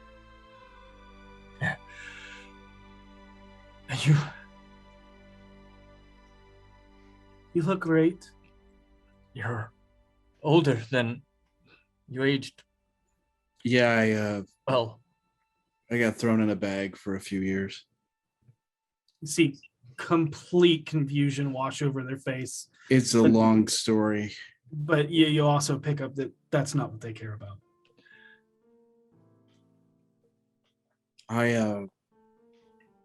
We have so many questions, but ours don't matter. you have every right to feel what you feel for us. You have every right to every word you said. Your friend has every right to everything that she said. This all sounds real good, Dad. It sounds great. It sounds like you really believe it. Both of you do. It's uncanny how much it sounds like this is true. But I think both of you understand why anything either of you say, I am going to have a very hard time believing. And we're not going to fault you for that. So if you have questions, we'll answer as truthfully as possible. And if you don't believe us, we will not hold it against you. Then tell me what's the bit? What are we doing here? How are you making your money? What do you do? What is this? How are you playing the people here? What is it? We own an inn. Okay. We used our scamming money To buy this.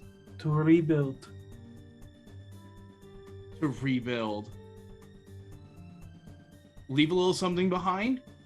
Something maybe you forgot, just busy, too high, Never. too drunk. Never forgot. We never forgot you. Every day.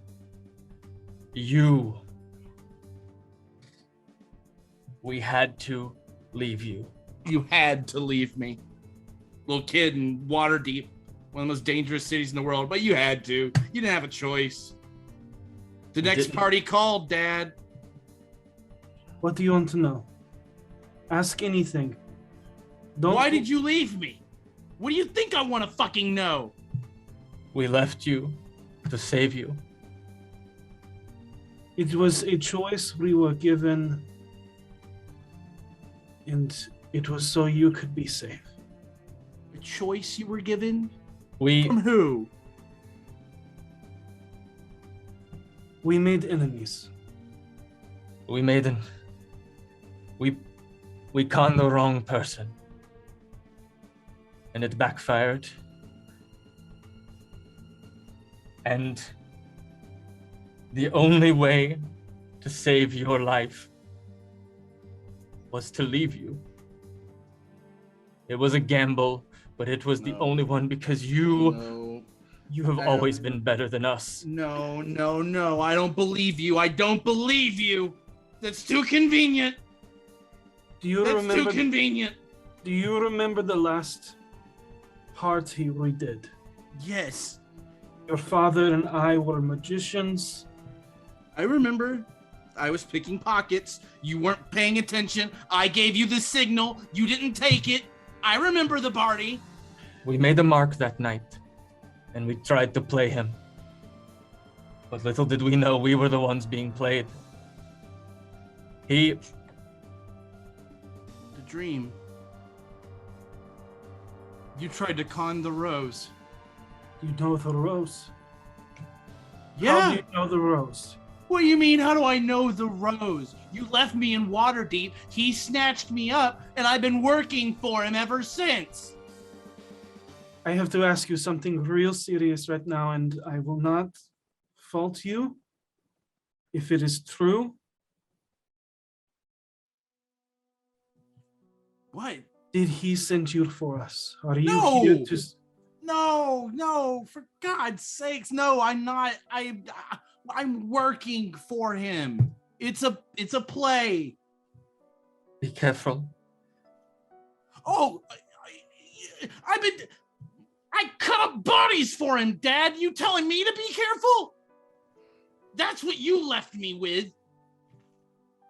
Bodies and stealing and all the things I did with you, but on a worse scale, with somebody who didn't care about me. And everybody I met from that point forward, he planted there and fucked me in the head. That's what I was left with. That's what I've been dealing with. How do But I you know are it? alive.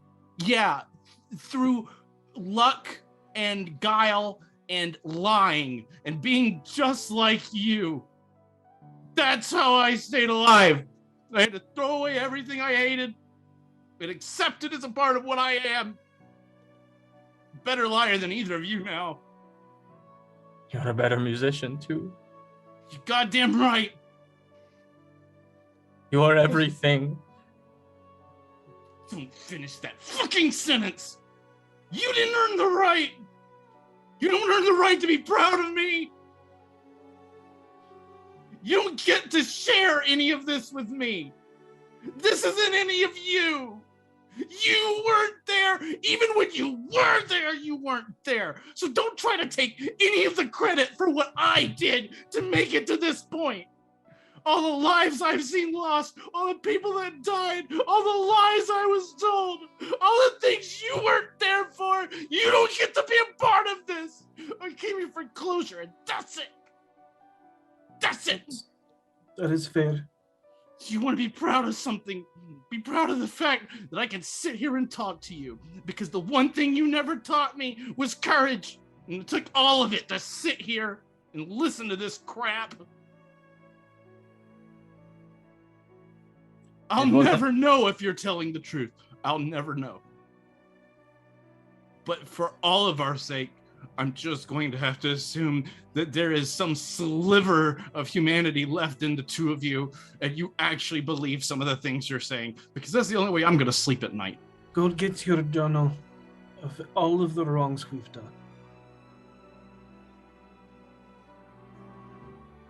It wasn't long after we left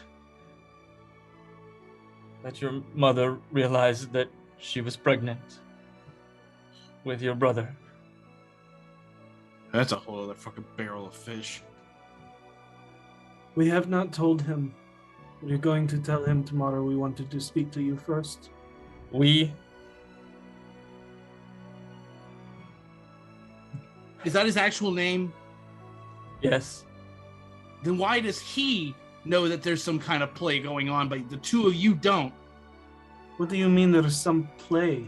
Oh, are you kidding me? The vase by the door? That's a classic. It's a fucking 2 out of 10 fucking gag. It's easy. You put something on a rickety shelf, somebody opens the door, and there's an insurance payment or some shit.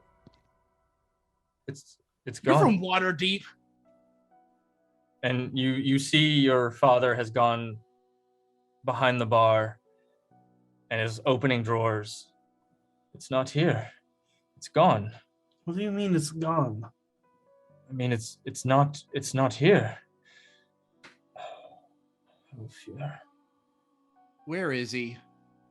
Well, he sent him to go stay at his friend's house so that we could spend the night talking to you.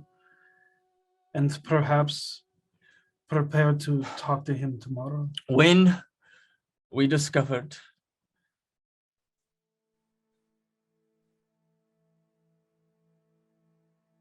that your mother was pregnant, and we had to make the hardest decision of our entire lives.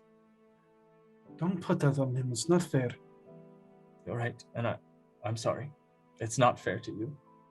It is not your burden. We found the Seldarine. We found Alabal Lofariel, or more so, they found us. Everything that we could have been without the suffering, without your suffering. And we have been working every day to make amends. But we know that there's no amends that we could do ever to earn your trust or make up for the wrongs we did to you. For everyone else, it does not matter. You are our greatest regret. I bet. Save your regret. If you want to There do is a something journal. right, There is a holy scripture as a way all of the suffering that our cons and plays caused. I wrote them. We wrote them so that Elabal would see we are trying to use our revelry for good.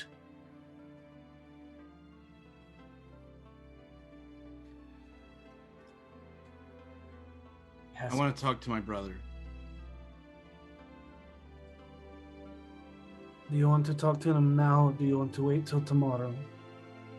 He's got the book now. He needs somebody there who understands. And frankly, the two of you don't.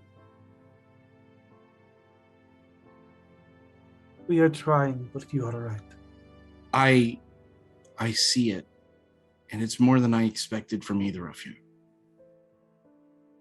I'm not going to hold a grudge forever. It doesn't do anything. It leaves me miserable. It makes you miserable. Oscar, Harold, you can please hate us, but just know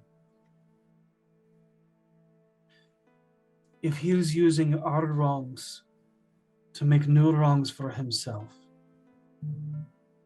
can you forgive us enough to not hate him and to help him? I'm afraid sometimes I'm the only one here who can. The You two are of you- always.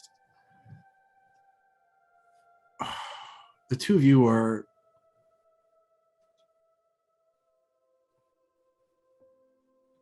so impossible to unravel. Trying to make amends with the fact that you changed for the better after you left me. I know you- Save me or not, you just got conned into a longer con.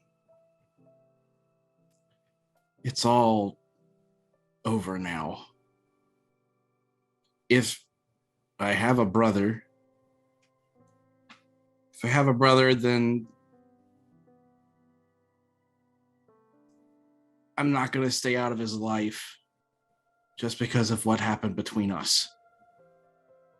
And if it makes things easier for you to let go. It does not matter what it does for us. It does, though, because the things you do out of guilt are corrupting what you're doing. If you want to do the right thing and you want to help people, the thing I've learned in my time adventuring in this 6, almost 7 odd years now, is that you really have to want it for them more than for you. I know you feel guilty, and I know this sticks with you. I trust you have a journal, and I trust you've kept track, and I know that all this penance is waiting for you, and you're trying your damnedest to get through it all. But that doesn't mean anything for the future. If you want to do the right thing, you're going to need to work and want to do the right thing for them, not for you. That's the difference. What is the right thing for you?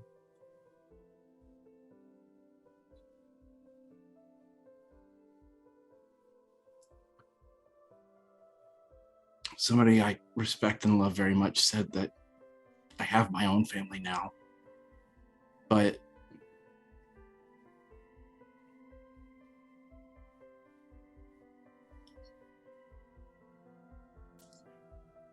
maybe we can work on this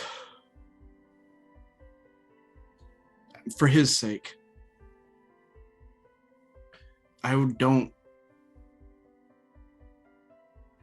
know how to take the fact that I have a brother, but I do now, and that's my responsibility too. I hate what you did to me. And you can hate us. But I don't hate you. You're here.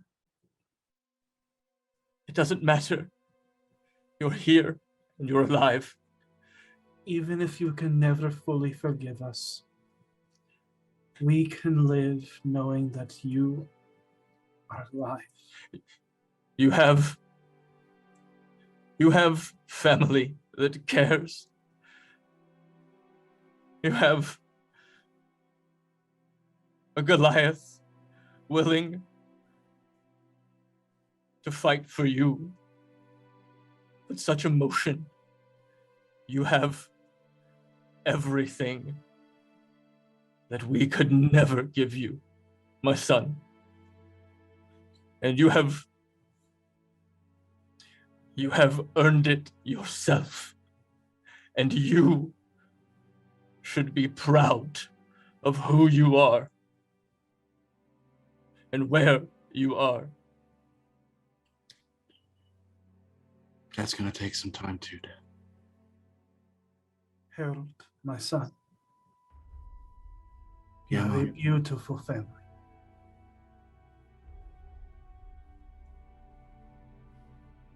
I do. I'm very lucky. You do And just- too. What just you know did that- here, Know that we are trying to make things different this time, not to make amends for what we did to you, but so that this does not happen again.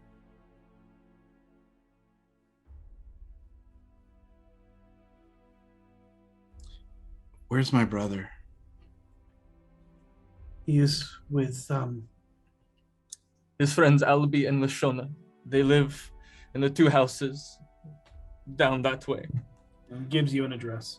And he'll Directions. kind of dust himself off a little, and he'll say, we'll talk more, probably with my friends around, so we can all kind of have a little bit of closure. But I need to talk to him, because I know once he reads that book, he's going to want some answers. And if he's anything like me, well, I don't want him running away out here. Will you? And You watch as he kind of reaches behind the bar and will put 8 gold in your hand. No. No friend and family to my son is going to pay to stay at our abode. You will always have a roof here, no matter what. And I will not take your money because gods know I've already taken so much. And his hand will kind of tremble as he places it in yours, just a moment as he just touches you, and then will pull it away to not cross boundaries. All right, Dad. All right, Dad. That's.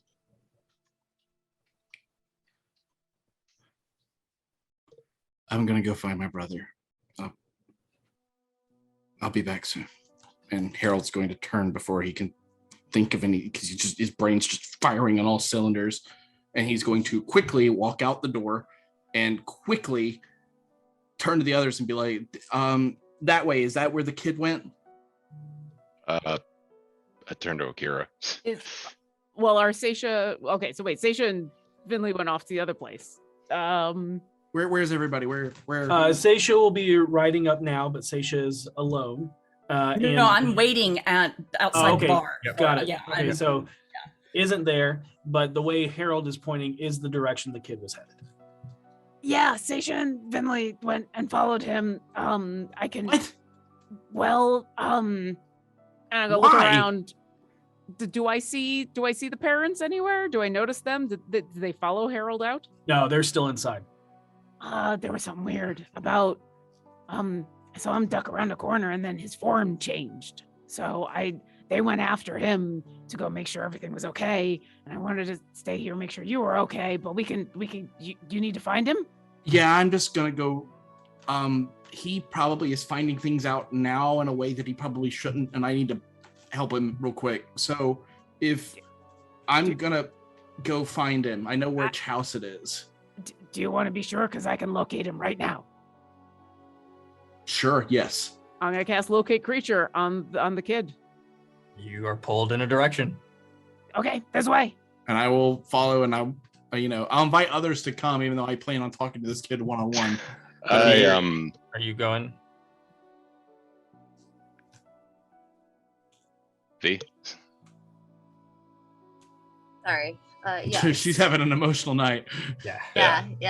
No, she's going. Okay. Yeah. V tags along. Boss, If what are you doing? don't need me, Yeah, you're fine, man. You're good. I felt. It's been an awkward night. Trust me, I intruded on an awkward moment. I didn't exactly handle it well a few moments ago. I'd hate to repeat that. No worries, man. Thank you, all of you. Come on, the rest of us. Let's go find this kid. It's your play, man, and you're making. Absolutely. I'll lead them in whatever direction I'm feeling the pull. And if it is to this house, I will stop before bursting into the house and make sure that Harold can make decisions at that point and go on ahead. But is it to the house that he's describing? It's the direction that 100%. Okay. I'm gonna look for another place to stay, maybe. You don't want to stay at Awkward Inn? No, I'll spend my time around town looking for another inn so I don't have to talk to them again. Considering the size of this town, that'll take all of 2 seconds. Well, 2 seconds well spent. Agreed.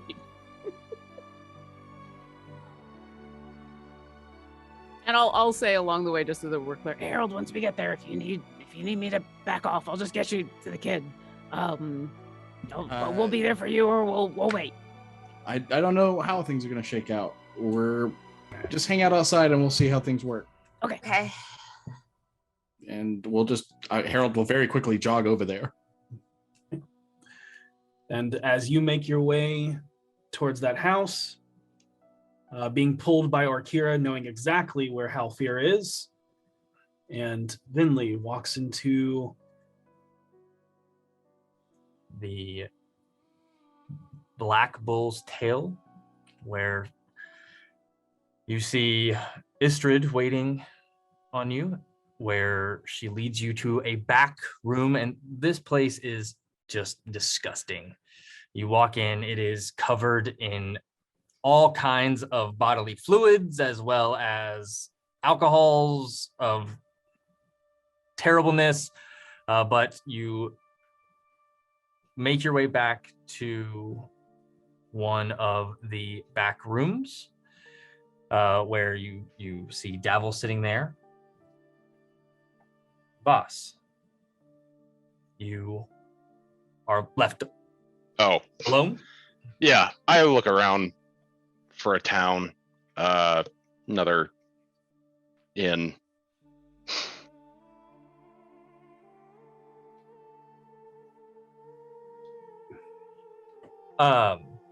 Yeah, you find yourself alone, with no one around. Awkwardly. Kind of looking around. You just a quick glance. You don't see any other inns around. May I look deeper? I just really want to make sure. Make a perception check. Okay. I rarely get this embarrassed. Oh man, that's an 8. Yeah, it's yeah, there's nothing. Like, you look around and you're like, yeah, there's really nothing. I spend my time walking around town. Okay. You walk around town. Harold and the rest of the gang is standing outside of a farmhouse, knowing that his brother is waiting on the other side, unprivy to all of the knowledge and the weight that Harold carries, but will soon, at least hopefully, help his brother on a forward path. And a conversation that may not be the easiest. And as you walk in, Harold, you see 3 kids. Your brother, the girl you saw, the mail carrier girl you saw earlier, and a shorter-haired, Slightly older, the oldest of the 3. Teenager. God damn it, this is the operation. and as you enter, you hear Lashona saying, "You're telling me he knew the faceplate? How?" And that is where we're going to end tonight's session. Oh. This isn't the first time they've taken that book. Oh, there's so much heart in this episode. Thank you Oh. all for bearing with this very deep emotional episode of backstory and possibly backstabbing, but Lots and lots. What was in that letter? Don't know. What was in the letter? I don't You know. know what was in Devin, the tell letter? I'll us. tell you what was in the letter. It was hashtag Eldritch and hashtag a witchlight with a chance to win an Eldritch Foundry miniature or the Wild Beyond the Witchlight. a Feywild Physical hard copy right here. This copy right here will be yours. Boss is secretly running a giveaway. None of you were invited to it. Dare you. But thank That's you okay. all so much. We got invited to watching Ethan kill it tonight, and that was all God, that yeah. mattered. Yes, Mm-hmm. all you guys did. I think Everybody, everybody it was so amazing. good. Yeah. Tonight was a great roleplay night. That is. A long, slow build up to this moment. I think ever since the ghost walked through you in Waterdeep, Mm, Yeah. yeah. right? Yeah. I believe it was the second day that Orkira showed up. Pretty That's much. a long ways away. Yeah, you came out of the bag of a nobleman, and then that next day we heard about the rumors, and then the next day we went and found the ghost. No, there was a little bit more time because Yeah. I came out and then the whole dragon heist happened, and then there was the party. This was during there was like a 10-day period after the party, and where there was like downtime and stuff happening, and that's when the thing happened. Yep. But yeah, just before we left Waterdeep, so it's been a little while. That was a real life year ago. Yeah. Wow. It's been several months. Yeah. Okay, we have some winners. Hey. Yeah. All right. So, winner of the, I'll take it, of the Eldritch Foundry miniature. I'm just gonna spell it. Oh. Is Nah, guys. XPLTVDLTD. So X. Oh, XSplit DLTV. Yeah. I That. recognize them from yeah. Great. Awesome. Congratulations. And the winner of the Beyond the Witchlight that I pulled from the desert. I'm going with it. Hey, no one says We're there's committed to the bit. Commit to the bit. Commit to the bit. no such thing as a bad bit. Is Butterfly 4205. Hey, I love Congratulations. butterflies.